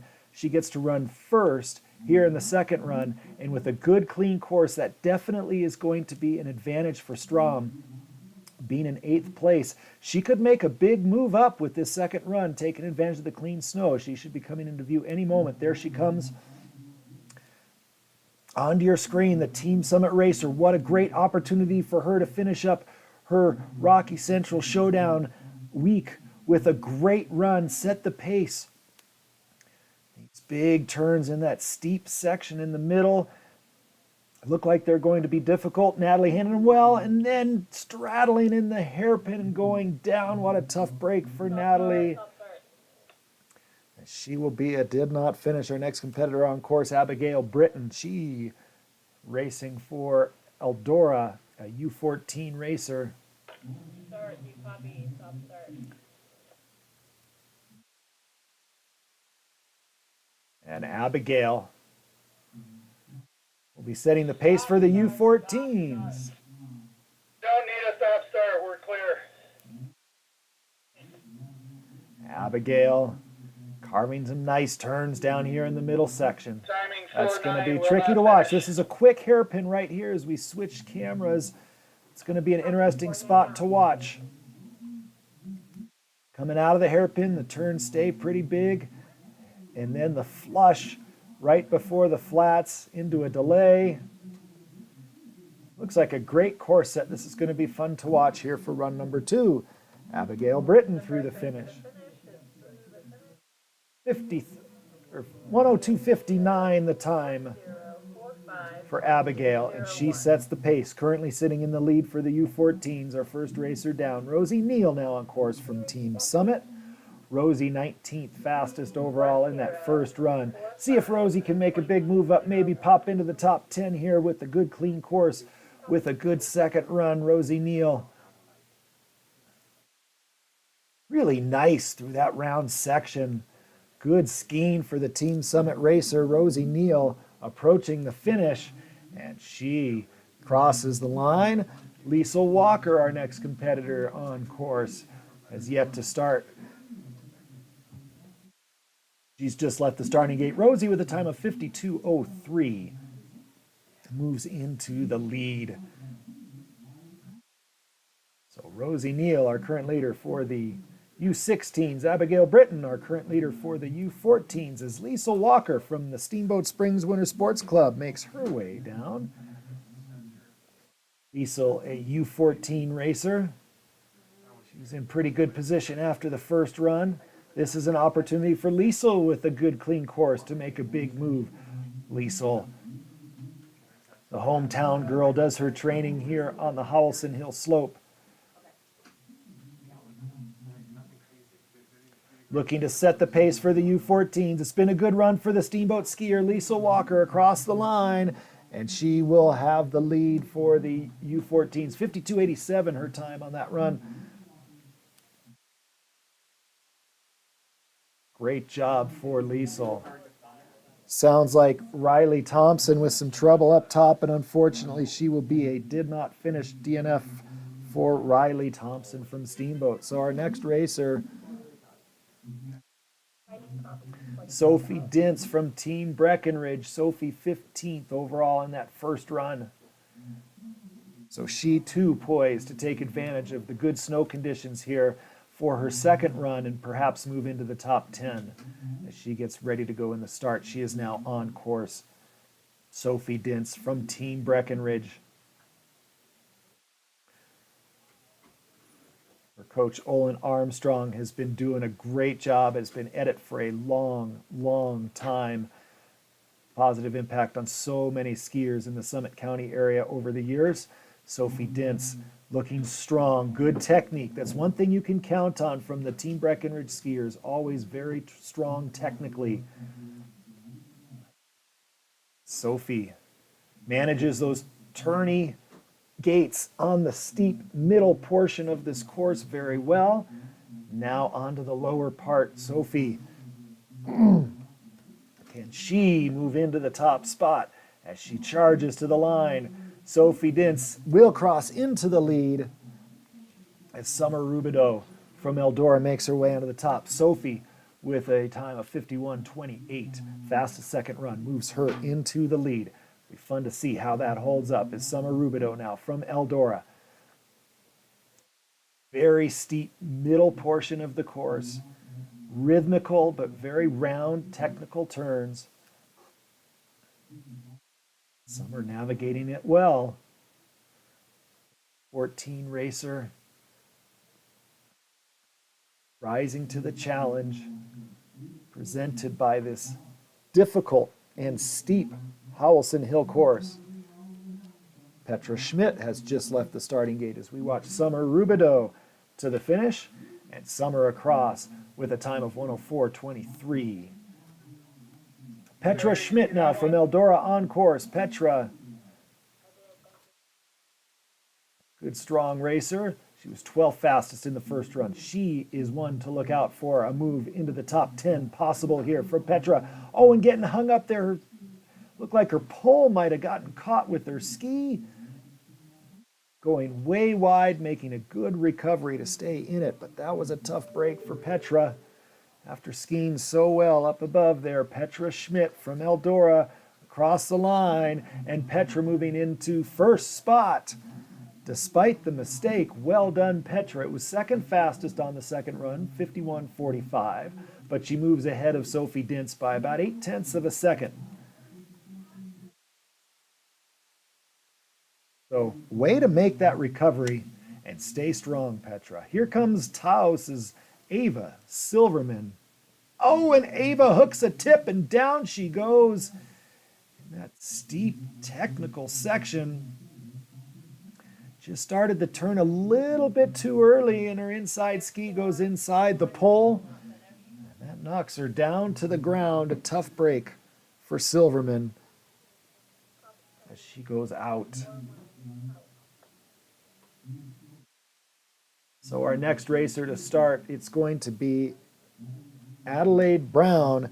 And here we go, folks. Adelaide in second position after the first run. And she did it from starting well back in the pack. Now she's got a cleaner course on the second run. The Team Gilboa racer, one of the favorites in this event to take the gold medal. Let's see what Adelaide Brown can do. Here she comes into view. A strong slalom skier, trains at Highland Hills in Bloomington, Minnesota, the Twin Cities. Downtown Minneapolis in view from the top of the slope. Here comes Adelaide Brown, carving her turns nicely. This surely, if she continues on this pace, will be the fastest down so far here in the second run. Skiing very nicely, the Team Gilboa racer, as she approaches the finish. Charlie Bigelow will follow. But Adelaide Brown charging to the finish. Here she comes across the line. And Adelaide into first place with a 48.92. Here comes Charlie Bigelow now. Charlie from the Steamboat Springs Winter Sports Club, third fastest among the U14s in the first run. This is a good opportunity for Charlie on her home hill. Better conditions than she saw in the first run. Can she make a move up on the podium a little bit higher than her current third place position? Charlie skiing very nicely on the lower section. Charlie Bigelow, her brother and sister, also fast racers. Here comes Charlie, her two brothers, also fast racers. Charlie crossing the finish line, and Charlie with a time of 55.84. She moves into the lead, moves into second place for the U14s unofficially.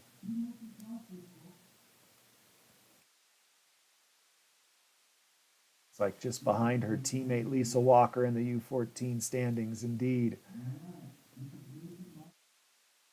Maisie Martin now from Winter Park on course.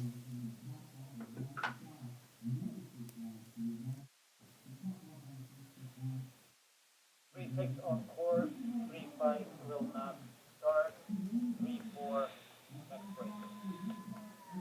And across the line comes Maisie with a time of 103.22. Here comes Lillian Ross from Swiss Valley.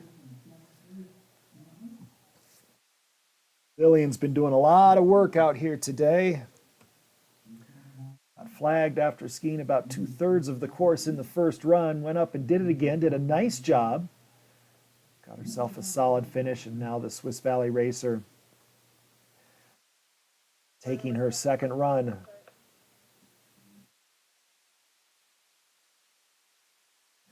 Lillian Ross from Swiss Valley making her way towards the finish. Danielle Avila will be our next competitor to go.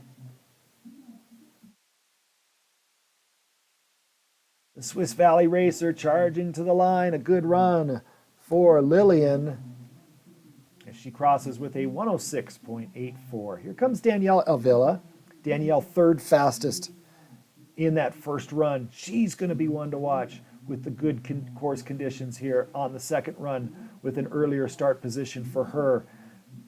Adelaide Brown just set the pace with a blazing second run. Can Danielle match that and perhaps move ahead, or at least move into a high position on the podium? Danielle Avila skiing very strong. Here she comes to the finish. Little bobble, but the delay saves her. Danielle Avila to the finish line, and she will cross into first place for Avila, 48.03. A really good second run, and Avila into the lead. Well done for the Winter Park racer. Here comes Paloma Stokold, another Winter Park racer. She's going to just try to put her skis right in the track that her teammate Danielle just made down the hill. See if she can carry that same kind of speed towards the finish. She was 14th after the first run, so a good run here could move her into the top 10. That's the goal for Paloma. Skiing nice and strong.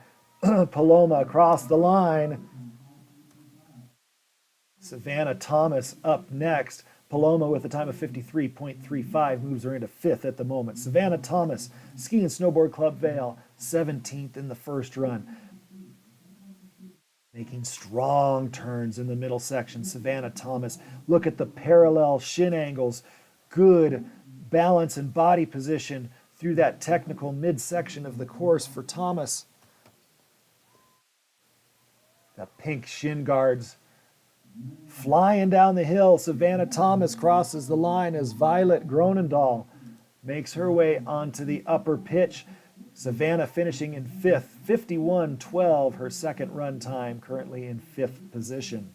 Violet Gronendahl from Eldora, now on course. Violet, in this midsection here, very steep, and these turns, the fall away difficult.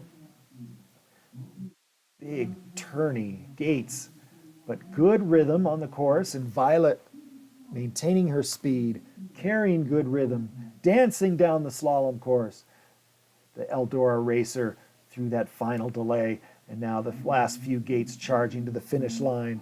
A good run for Gronendahl. Emily Charles is our next competitor. She's from Team Summit. Violet with a 54.75 puts her in 8th position at the moment, as Emily Charles from Team Summit now making her way down the slope.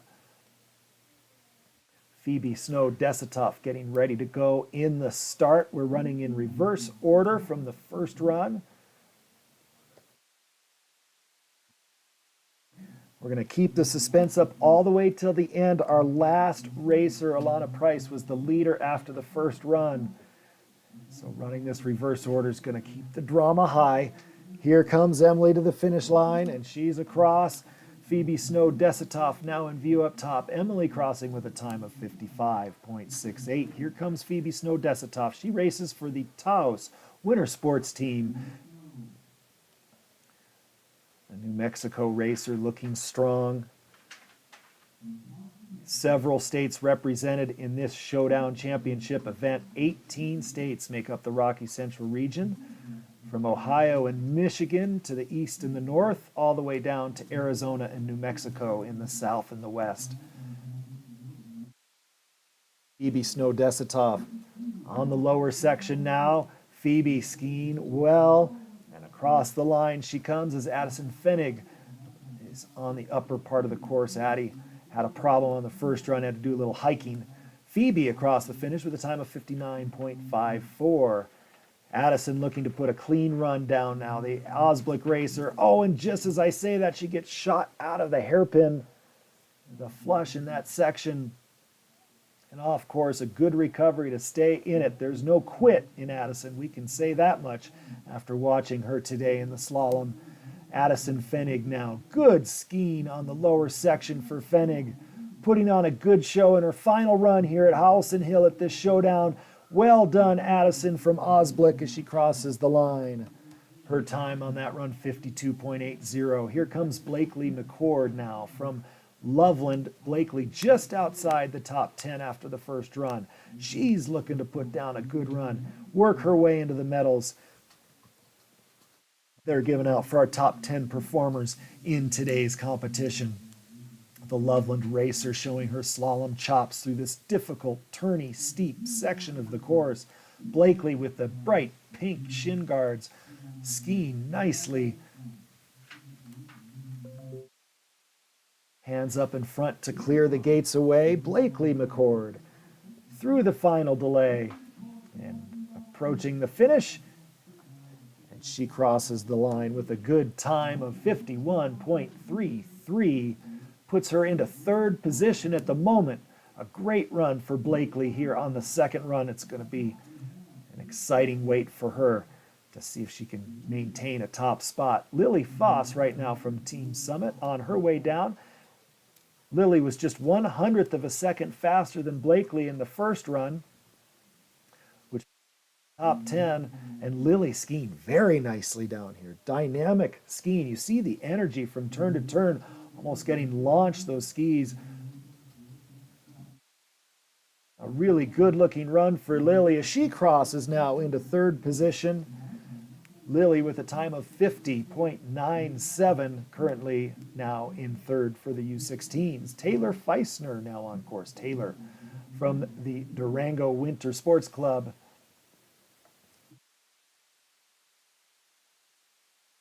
Skis at Purgatory Resort just outside of Durango. A great place to be down there in southwest Colorado.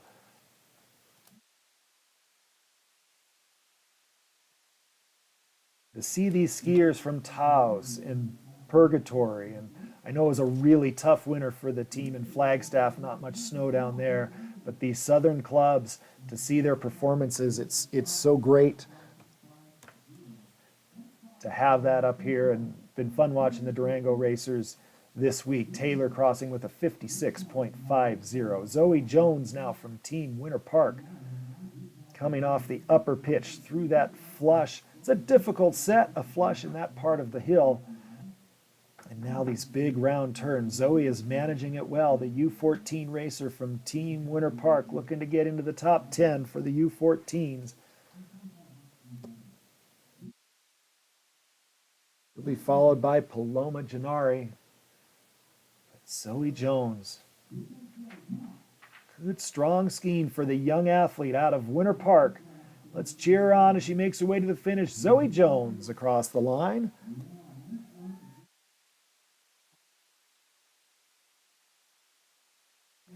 Of course, right now up top, Paloma Gennari from Crested Butte. Zoe crossed with a 103.51, a good second run for Zoe.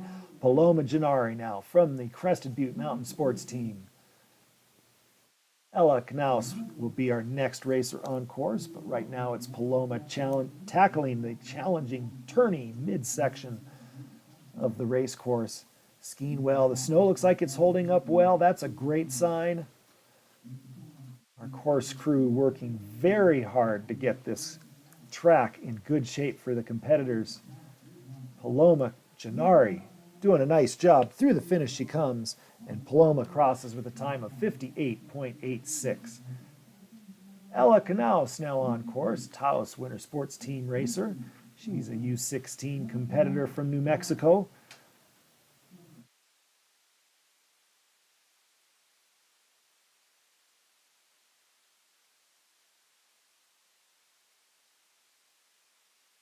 Ella running a good direct line, trying to take the shortest path from the start to the finish. If you can do that and you can be clean over your skis, that's a surefire way to be fast, but very, very difficult to both be clean. And by that I mean the skis aren't skidding, they're carving clean tracks in the snow, and also run a very direct line. That is a tall order, as Kelsey McGuire from Eldora now makes her way off the top pitch into the midsection here. That really is not a flat section at all. In fact, right in that zone, it gets steeper. Now it gradually starts to get a little bit less steep for the competitors. Ella's time 59.54, so a nice second run for the Taos racer as Kelsey McGuire from Eldora makes her way to the finish. It's a good run for Kelsey, and across the line she comes as Emery McLaughlin makes her way onto the upper pitch. Kelsey crossing with a 51.46. That puts her into 8th place at the moment. We'll see if that holds up for a top 10 for Kelsey. All right, McLaughlin, the Durango Winter Sports Club racer, to that tricky midsection, trying to keep her momentum.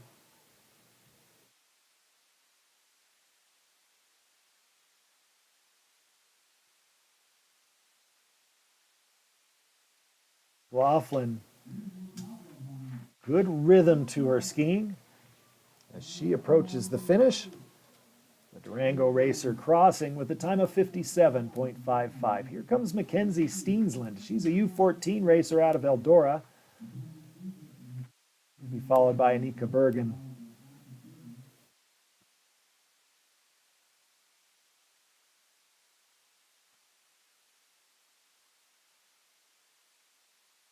Steensland from Eldora in the hunt for the top 10 positions here for the U14 racers. Looking to put a clean, strong run down. Not used to skiing the full-length slalom poles. These U14s typically train on a pole that is, and race on a pole that's about 10 inches shorter. Makes a big difference. But since the U16s are in this field, we go with the U16 length for gates. Steensland across with a 101.58. Here comes Anika Bergen. She competes with the 4 Degrees ski team. She was 7th fastest in that first run. Can she do something special here in run number 2? Bergen working hard. Clean, smooth skiing for the 4 Degrees racer. And she crosses the line into 3rd position at the moment. A fine run for Bergen. 51.91 her time, as Caitlin Gibb from Team Winter Park makes her way down the upper section. Gibb, a U14 racer. First run had her in the top 10. Could she do something special here, move into the top 5?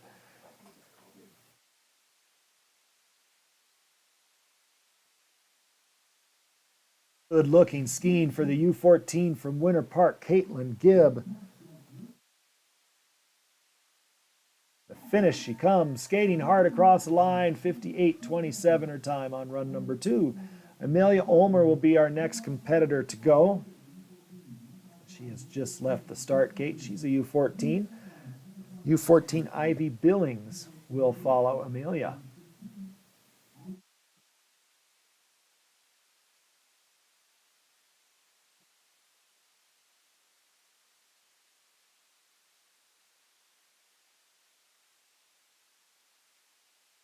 Here comes Ulmer now on the upper pitch.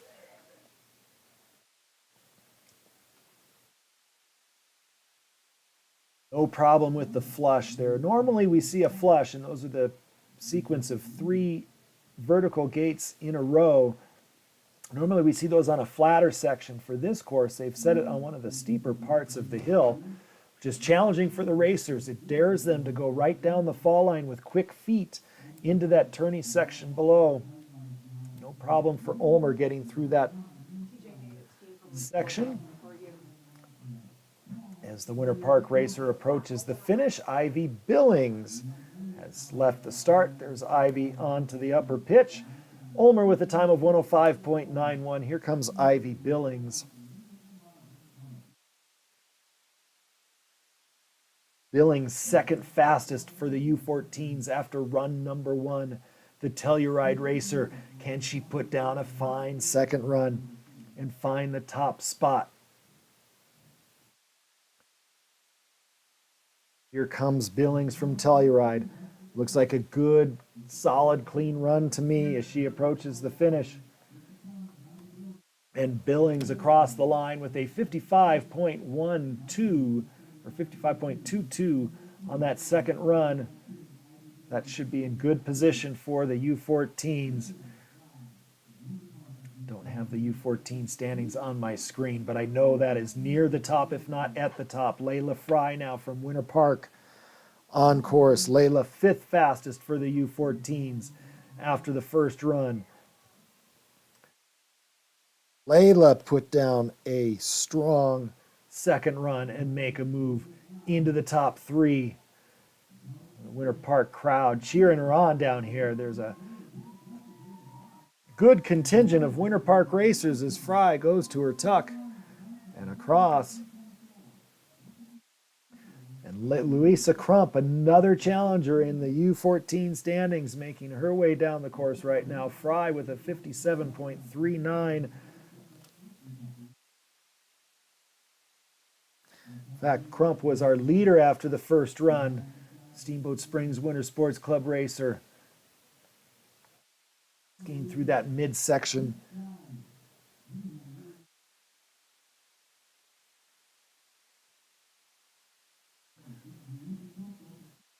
So Crump charging to the finish. Can she maintain that top position for the U14s? Across the line she comes into a great position, 57.36 her time on that run. June Scheid now on course. June racing for the Durango Winter Sports Club. Had a fast first run, 6th position. Scheid, can she bring home a top 5 to the Southern Series clubs? The pride of southwestern Colorado and Durango, June Scheid, flying down the bottom section of this course, pulling, skating across the line. June Scheid with a good time, moving into 3rd position at the moment with a time of 51.91 on that second run. Here comes Bailey Hayes. Bailey for the Eldora Mountain Ski Club.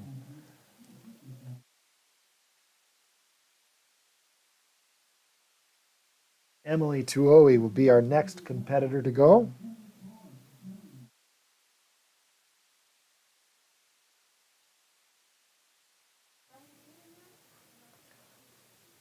comes Bailey from Eldora on the lower section through that final flush into the delay. I like that set. Good skiing for Bailey as she crosses the line. And Bailey has a second run time of 56.70. Emily Tuohy, our next competitor, should be coming into view any moment. Here she is. She was ninth fastest in that first run.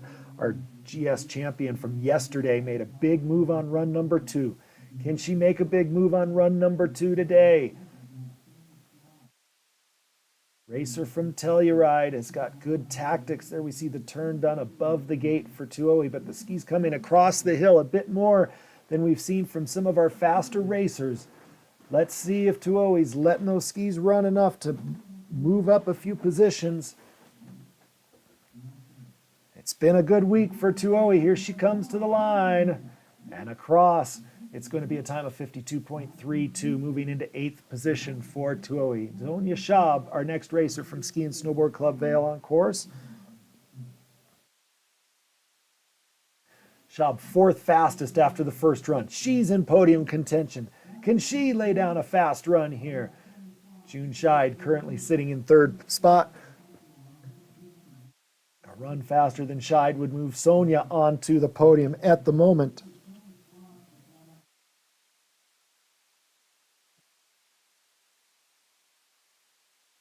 Zonia Schaub charging to the finish line. Here she comes. And across for Sonia. The time moves her into 3rd position. 50.94 on that second run. Sonia Schaub now in the bronze medal position. Avery Jacobson from Winter Park, our next competitor on course. Avery looking for a good special run on this second run to put her into top 10 position. Seen some strong performances from the Winter Park racers today.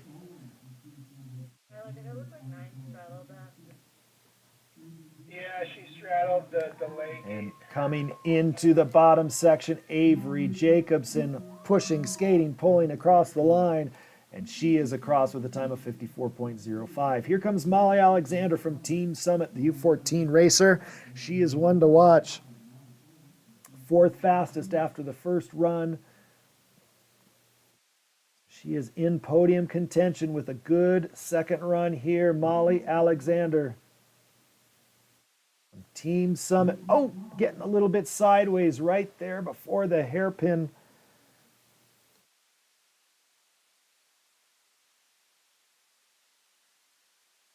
Could be costly. Margaret Owens has just left the start. Here comes Molly Alexander to the finish line. And across she comes with a 57.39. Margaret Owens on the upper section. Peter, let's just put brushes in the women's course up top that are... Margaret, a U14 from Ski and Snowboard Club Vail. Good looking skiing for Owens in this part of the course. Very round turns through this section. I'll just go through the whole course, whatever's close to those. Owens charging hard. Can she get into the top 5 for the U14s? Here comes Owen to the finish.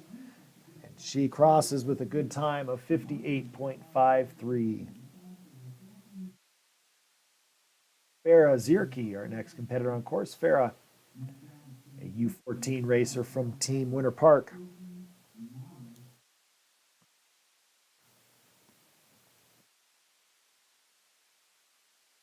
Sophie Rinaldo will follow. As Zierke, strong skiing for the young competitor from Winter Park.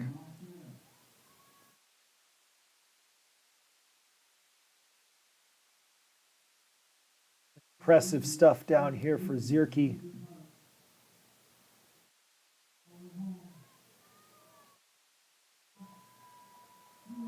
Across the line she comes, her teammate Sophie Rinaldo on the upper section.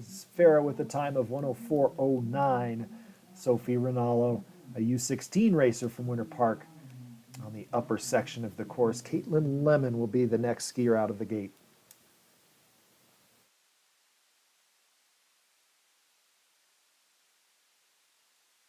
Ronaldo threw that difficult hairpin onto the final few big round turns before the flush into the delay takes her home. Sophie Ronaldo from Winter Park. It's a good final run here for her Rocky Central Showdown debut. Ronaldo with a time of 55.46. Caitlin Lemon, our next competitor, Team Summit Racer coming into view. Caitlin was 5th fastest in the first run. So another podium contender on course right now for Lemon. Needs to be a good, clean run. No major mistakes. I like the line for Lemon, taking it deep, standing strong on the outside ski and getting energy from turn to turn because she gives herself the room at the gate to really generate some energy out of the ski.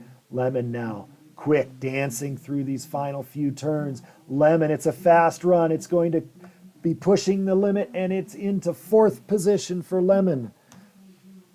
51.69, her time on the second run puts Caitlin Lemon into 4th spot. Yashab still holding on to 3rd place for the U16s. Adelaide Brown in 2nd. Danielle Avila in 3rd. Spring D'Angelo from Telluride, a U14 racer, our final U14 racer on course.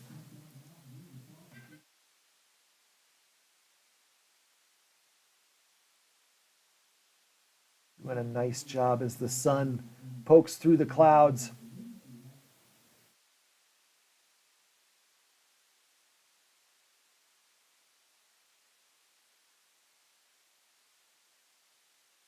Haven't seen a whole lot of blue sky the last couple days. A little bit of a stormy pattern here, but sun trying to make an appearance here to finish things up for the Rocky Central Showdown. Spring D'Angelo's had a good run. She crosses at the time of 105.25. And now there's one left. And this one left, Alana Price from Ski and Snowboard Club Vail. She had the lead after the first run. So our run one leader, looking down at the time set by Danielle Avila, it's up to her to take the victory now, running last out of the start. Just like the World Cup, the final racer of the day, the one with the best chance to win if she can just put down a clean run. Alana Price, really nice through that turny middle section. Into the lower part of the course now, Price still skiing strong. Daniela Villa had a great run, a lot of speed, but Alana Price, no mistakes. The orange helmet coming across the line, and Alana Price moving into 3rd position. The 51.03, the time for Price on that second run.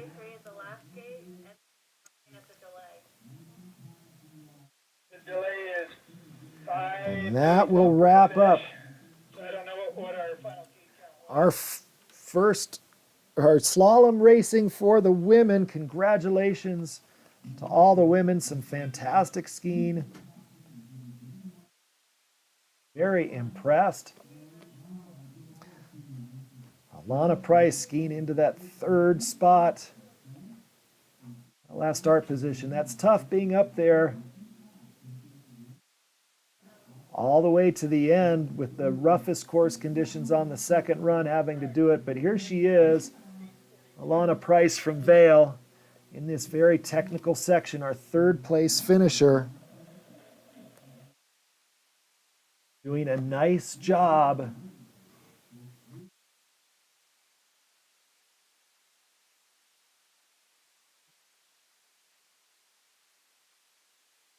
Watch her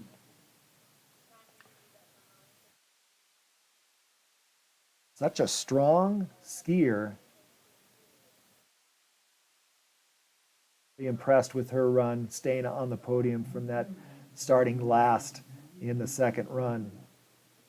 Then it was Adelaide Brown, the Gilboa racer, finishing 2nd place. She had great speed down here in the lower section. Very nice job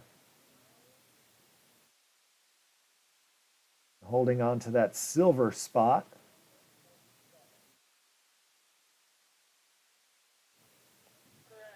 And then our race winner, Daniela Villa from Winter Park.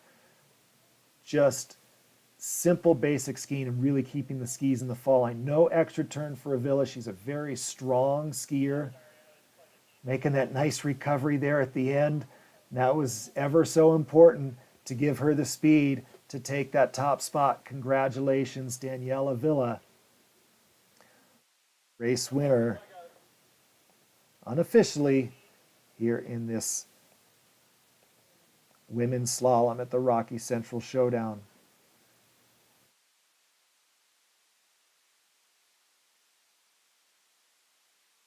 So we put things away, get ready for the men starting here momentarily.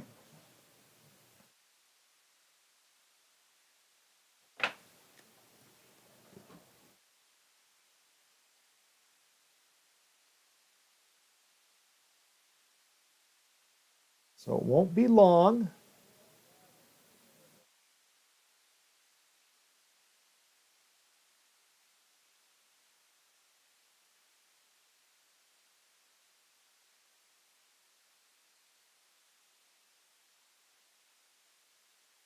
Look back through the standings. Unofficially, it looks like Liesl Walker from Steamboat. That strong second run. Skiing to the top of the U14 standings. Ivy Billings just behind, and Charlie Biglow rounding out the top three for the U14s.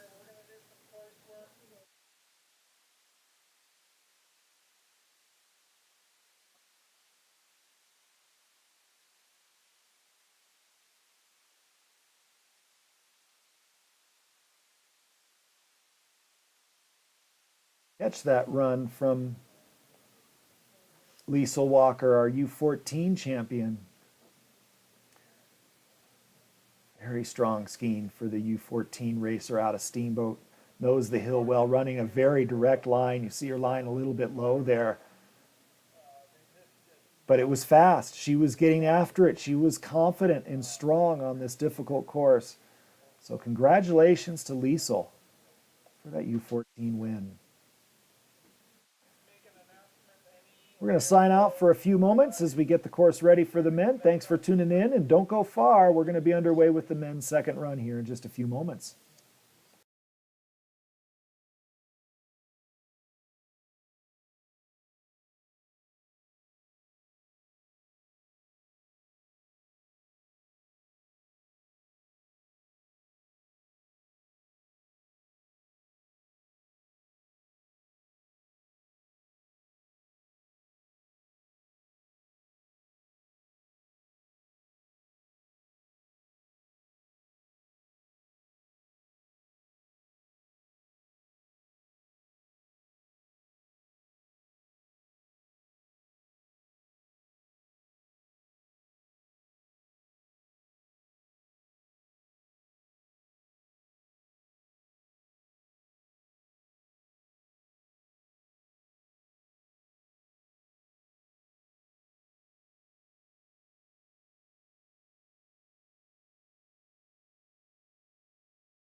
Ladies and gentlemen, we are ready for our men's second run here at the Rocky Central U14, U16 Showdown event.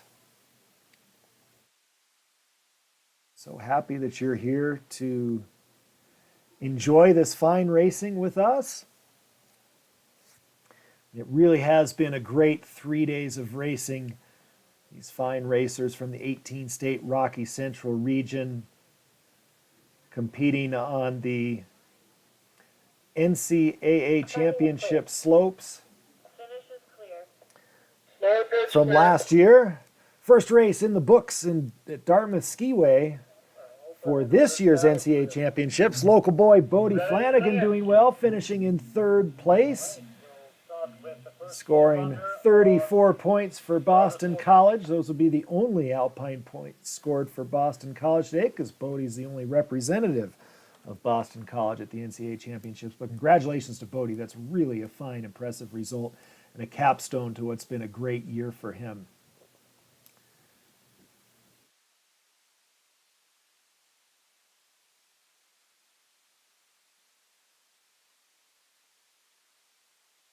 All right, our first forerunner is on course. Our first chance to see the second run course for the men. There they are coming into view. Sun is out.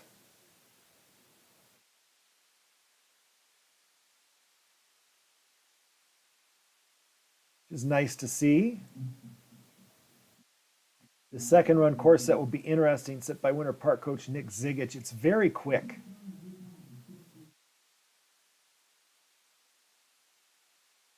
That'll be something to watch for.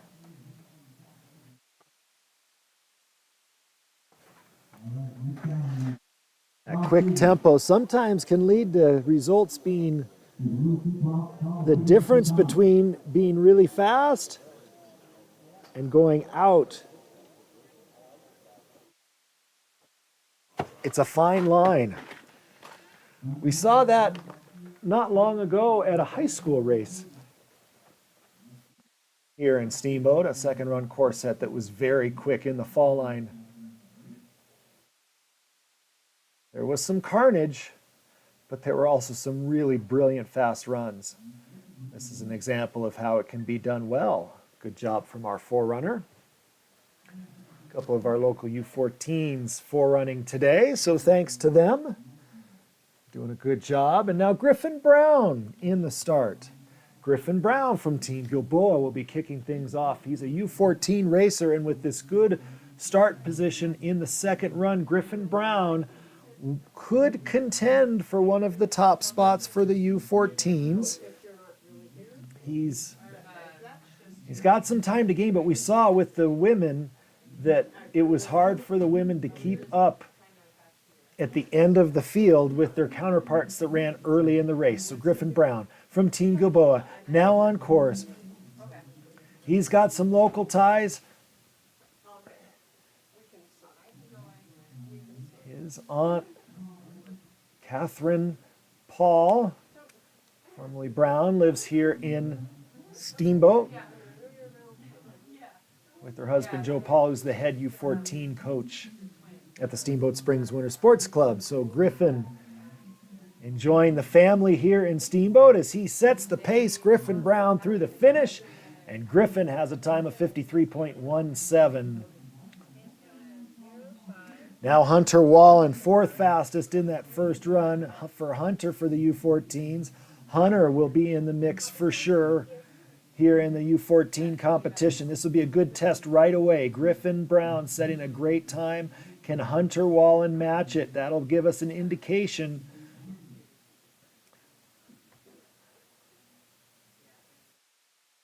of where these boys stand in the U14 standings.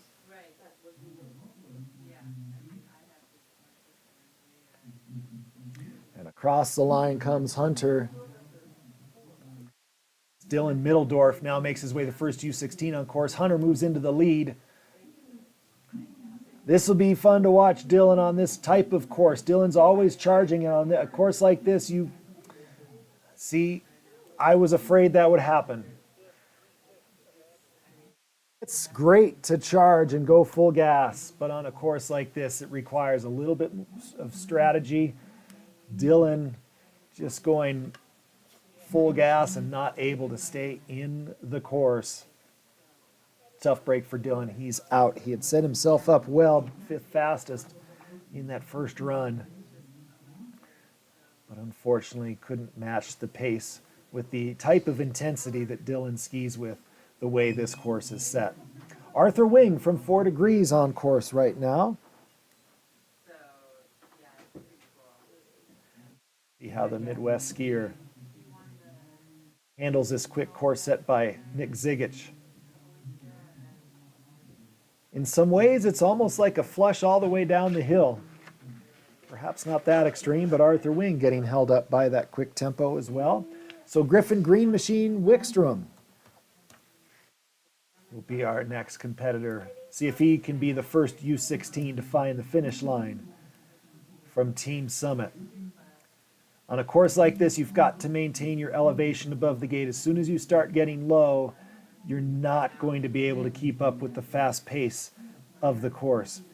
So Griffin, can he master the tactics that a course like this requires? Oh, and getting low right before the flush in the saddle.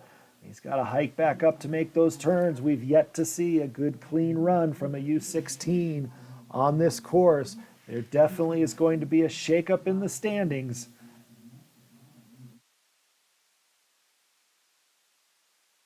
The way this course is running so far.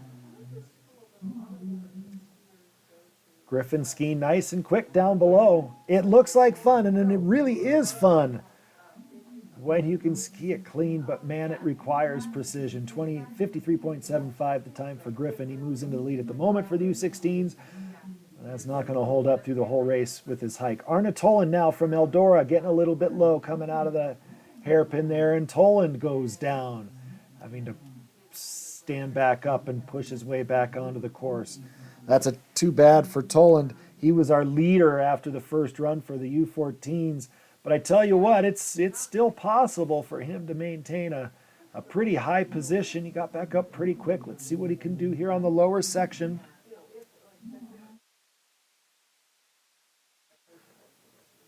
Liam Cook just leaving the start up top. Here comes Arne Toland to the finish. So got a few competitors get through the finish, but with some pretty big mistakes.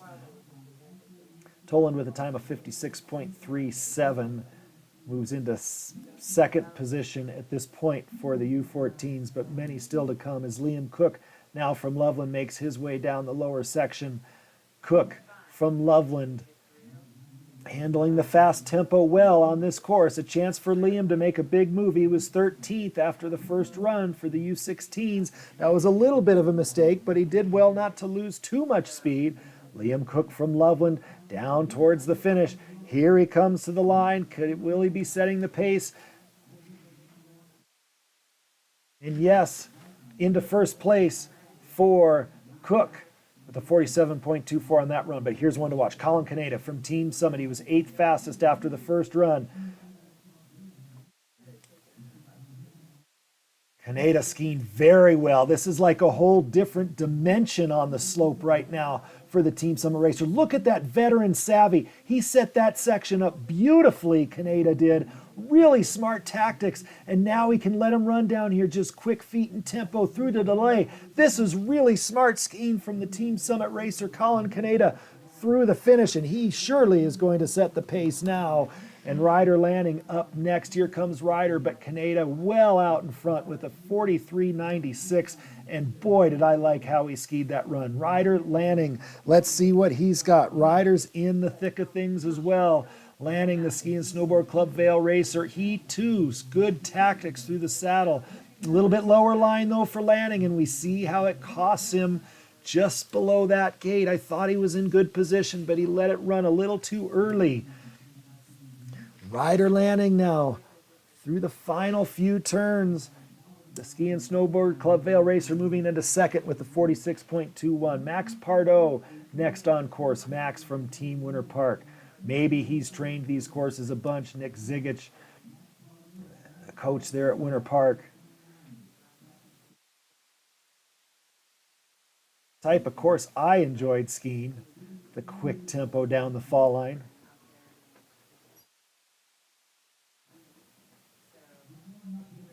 Max Pardo, a little bit of a bobble in there, but he's back on track. Max is a fast skier. He can overcome one mistake perhaps, but doesn't want him to multiply. Here comes Pardo approaching the finish, and Pardo will cross the line. And his time, 52.66. Pardo in good position for the U14s into the top spot at the moment. Here comes Thatcher Starrett from the Crested Butte Mountain Sports Team as we see the sun go in and out.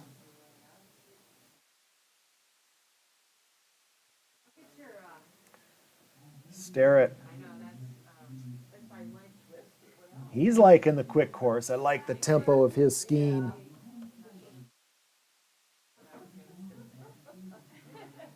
It's a dance. Slalom courses like this, it's like dancing. And here he comes to the finish line. Thatcher Starrett into with the 5th fastest second run. Good job, Thatcher, after going out on the first run. Nathan Gregory, our next competitor from Ski and Snowboard Club Vail. Here's another kid that likes to charge.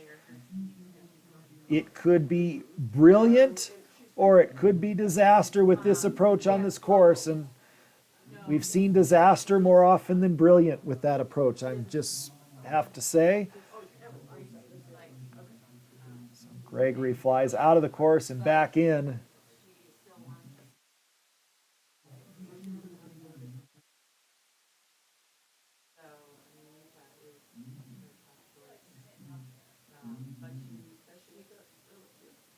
Here comes Gregory to the finish, but he knows mistake up top cost him. Henry Davis now on course. Henry from the Steamboat Springs Winter Sports Club. Let's see what Henry can do. This race is now wide open. It is anybody's race to win. Davis with a little bobble there, but that's okay. Kind of controlled his speed coming into this section, which this is the really tight spot. And Davis doing all right getting through there. Good job for Henry. Really challenging quick set. Henry Davis could use this to his advantage and move up in the ranks. Henry Davis has skied well. The Steamboat racer coming to the line. And he crosses into second position, 45.29 his time on that second run.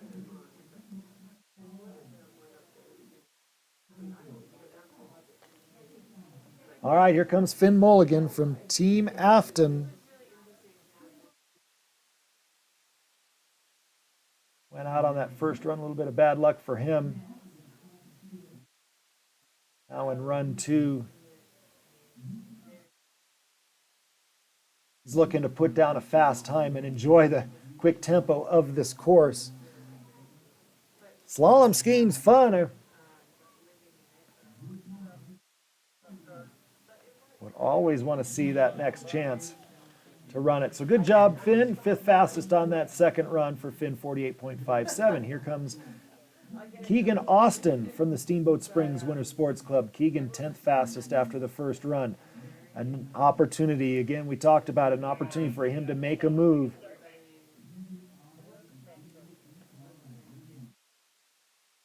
Then Keegan getting in the back seat, getting thrown around that section, but maintaining his momentum. Austin Keegan, a good opportunity for him. It's been good to this point. Keegan now charging to the finish line. Good, clean run for Keegan. This is certainly going to move him up through the ranks into 3rd position at the moment for Keegan.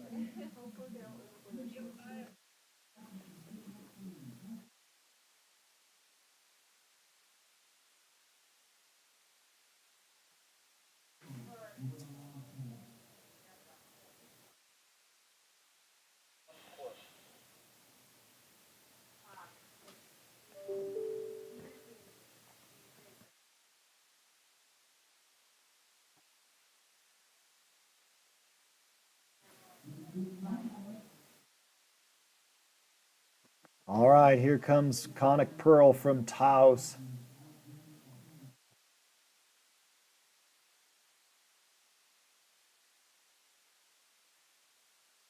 Oh, getting low coming out off the saddle there.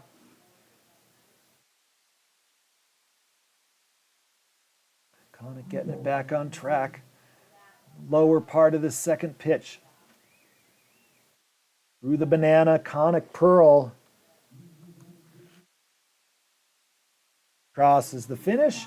Alexander O'Hearn onto the upper section of the course. Connick into 7th position, 50.23 is time on run number 2. Here comes Alexander O'Hearn. Alexander 14th in that first run. Good run here could put him into the top 10. Does he have the tactics required to master this course? That's smart skiing right in that section now. Quick feet, he can start to let it run. He's done the hard work. Can he let it go to the finish now? Alexander O'Hearn, this is a savvy run for the Eldora racer. Here he comes to the finish line. I think this is going to help him improve his rank. And here he comes to the finish. O'Hearn across into 6th position with a 48.85 on that second run. Anthony LaBelle, our next racer, a U14 racer out of Team Summit.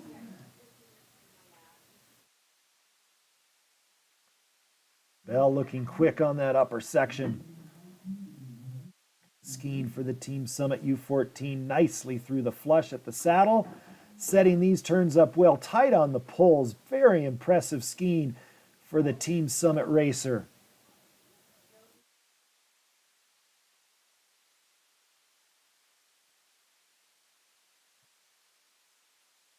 An impressive performance here for the U14 racer. Anthony LaBelle crossing the line, and a good time for him of 57.15. Here comes Luke Majonger on course. He's our first run race leader. How is he going to handle the quick tempo of this course? This is going to be a key test for the Team Afton racer. Really good on the top section for Majonger. Look at this speed. Oh, and he gets hung up coming out of the flush, but makes an athletic move to stay in it. Majonger now back in the saddle. He's hanging in there. Kaneda was outstanding.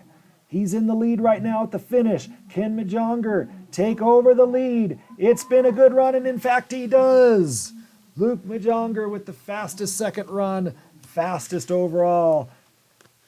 43.45 for Luke. And he is sitting in the top spot looking good. That was a great run for the U16 from Team Afton. Owen Knaus from the Taos Winter Sports team now on course.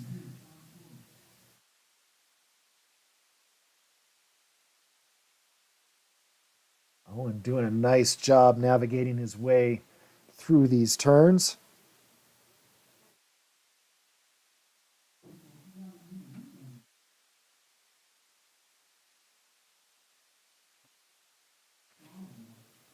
Doing a nice job. You know, really impressive what these U14s are doing on this challenging hill. Owen coming all the way from Taos to test his mettle on this challenging hill, and that's going to help him down the road.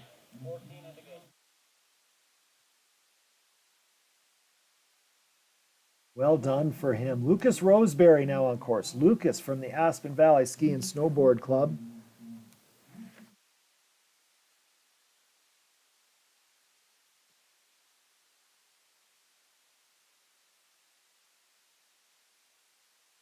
The gate in the first run, but he's looking to put down a strong second run performance. Put on a show for everybody watching at home. Here comes Aspen's Lucas Roseberry. He's skiing well. Roseberry to the finish. This run looks good to me as he crosses with a 56.18. A fine time for Roseberry from Aspen. Keaton Foss now on course. Keaton from Team Summit, another U14 racer.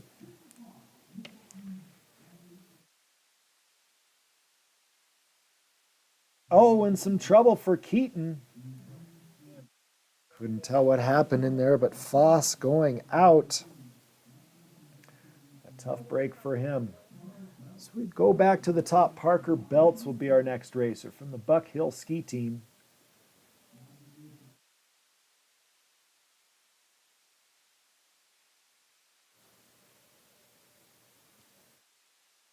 Comes Parker. See how the quick tempoed course suits him. A little bit of a bobble coming out of that hairpin on the pitch. Good skiing through this section for Parker.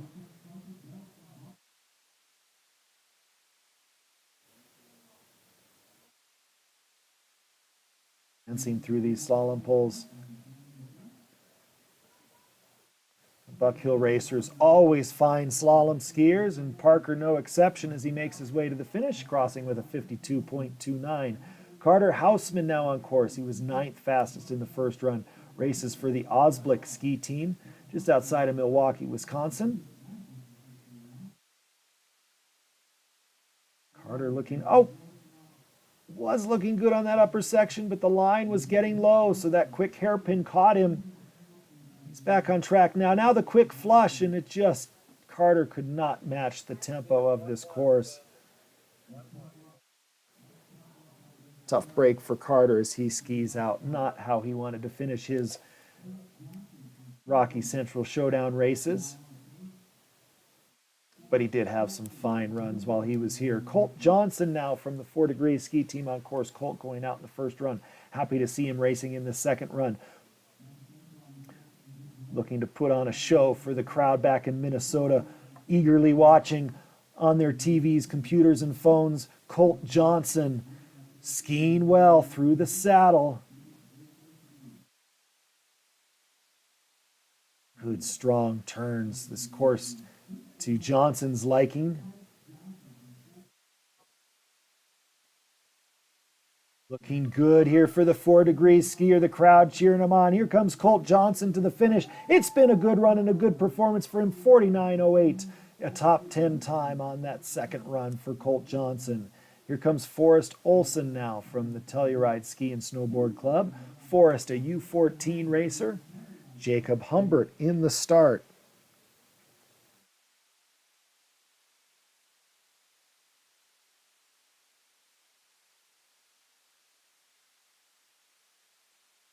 Course looks like it's holding up quite nicely.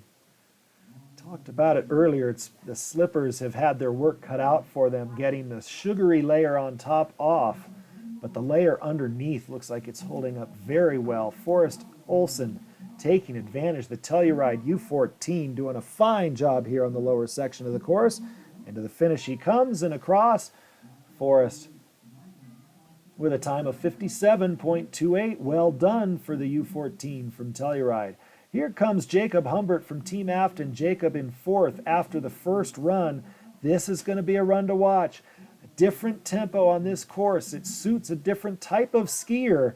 And Jacob getting a little hung up there in that flush, but he's kept his balance. And that's actually an okay place to lose a bit of speed because it sets you up for that tricky section right in there. Now Jacob's through and in good shape. Humbert, this could be a good run. He's making his way to the finish. The Team Afton racer doing a nice job. And he's across the finish. Humbert into 4th position. Colin Arnold now on course up above. But Humbert, 45.70 the time on that second run, puts him into 4th. Colin Arnold from Team Summit, a U14 competitor.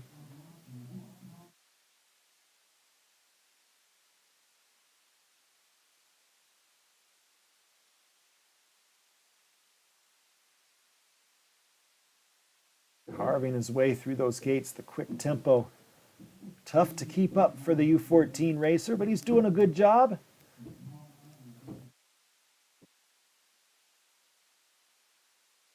Arnold, good strong turns down on the lower part of the course for him and the Team Summit racer into the finish. And he's got a 1:02.12. All right, this craziness that's happening on the second run could help Logan Fisher into an upper spot, but not when you do that. Logan Fisher skiing out of the course. Just outside of the top 10 looking in. Thought maybe he could take advantage. Put down a good fast run and move up, but fortunately it was not to be. So Slade Ehlers now from Telluride, our next competitor.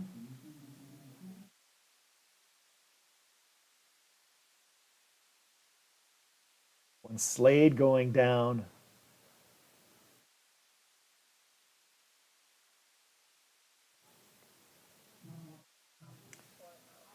Sometimes slalom can be a crazy discipline, and we're experiencing that right now. We've got 3 racers left, and all 3 are in the top 5 of their classes, starting with Carly Burns, who is in 2nd place for the U16s after the first run. This is going to be an important run. Can Carly match the tempo of this course? The leader, Luke Majonger, down at the finish, has got to sweat this one out with Carly Burns from Team Gilboa making his way down now. Carly letting him run up top. Good skiing for Carly to get things started. The Team Gilboa racer looking good. Now does he set up this section? Running pretty direct. Can he keep it together? Yes, he does through that section. Nice job from Carly. He knows Luke had such a fantastic run. He cannot afford to be conservative. He cannot afford to set things up. Carly Burns from Team Gilboa charging toward the finish. Here he comes to the line, and he moves into 4th place for Burns. 46.06 the time for Carly, just outside of the top 3.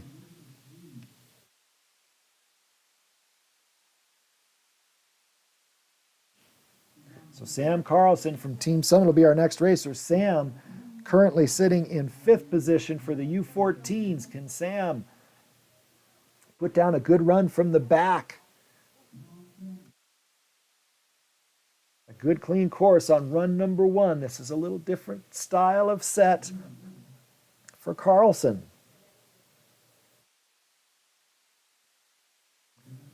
Just as a reminder, we'll leave the courses in place, please. Leave the courses in place. We'll just flip the hill. So here he comes toward the finish, Samuel Carlson. What a nice job. Across the line he comes. Time of 56.52 puts him in 18th in the overall at the moment.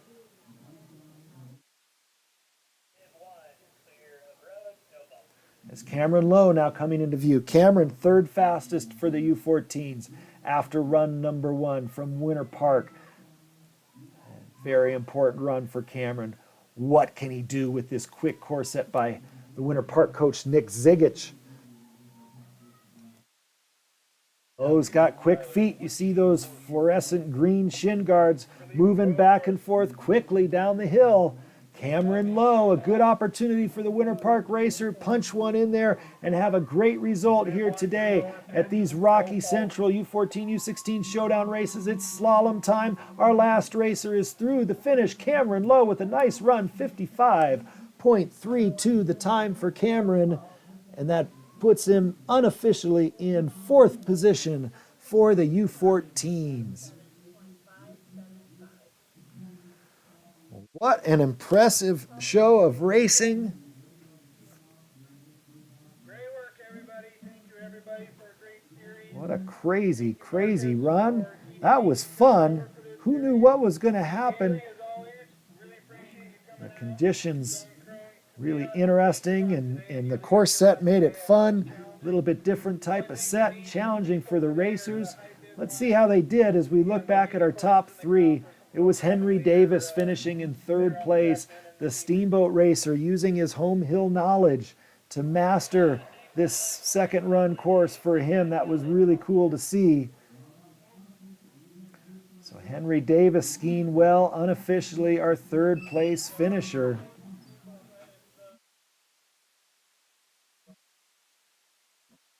So a good run from him. Henry Davis, congratulations, unofficially in 3rd place. Now this run, Colin Kaneda from Team Summit really impressed me. Look at him set it up in this section there by the saddle. Strong turns, and now he could let it run. I was so impressed with the approach from Kaneda. Really nice skiing from the Team Summit racer, and it netted him from 8th place after the first run. He skis into the 2nd position. Super, super impressive showing for him.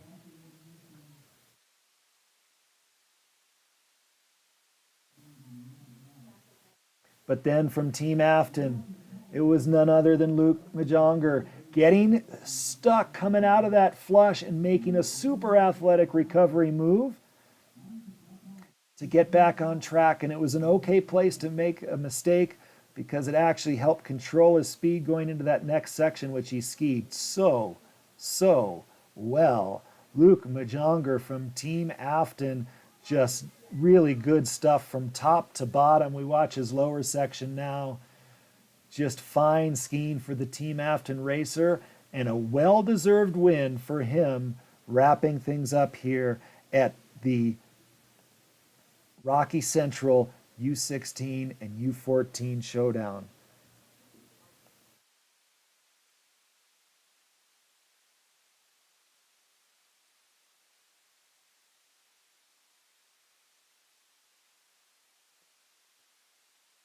That's a wrap for our racing here today. Thanks for tuning in for all of our races. Remember, you can watch the replay on YouTube for all of our events as well. Make sure to check it out and share with your friends and family. We saw a lot of really fantastic racing here in Steamboat. We are so impressed with all of these athletes. Congratulations on a great season so far. Hopefully you've still got some races to finish up, but this has been a fantastic showdown of the great talent in the Rocky Central region.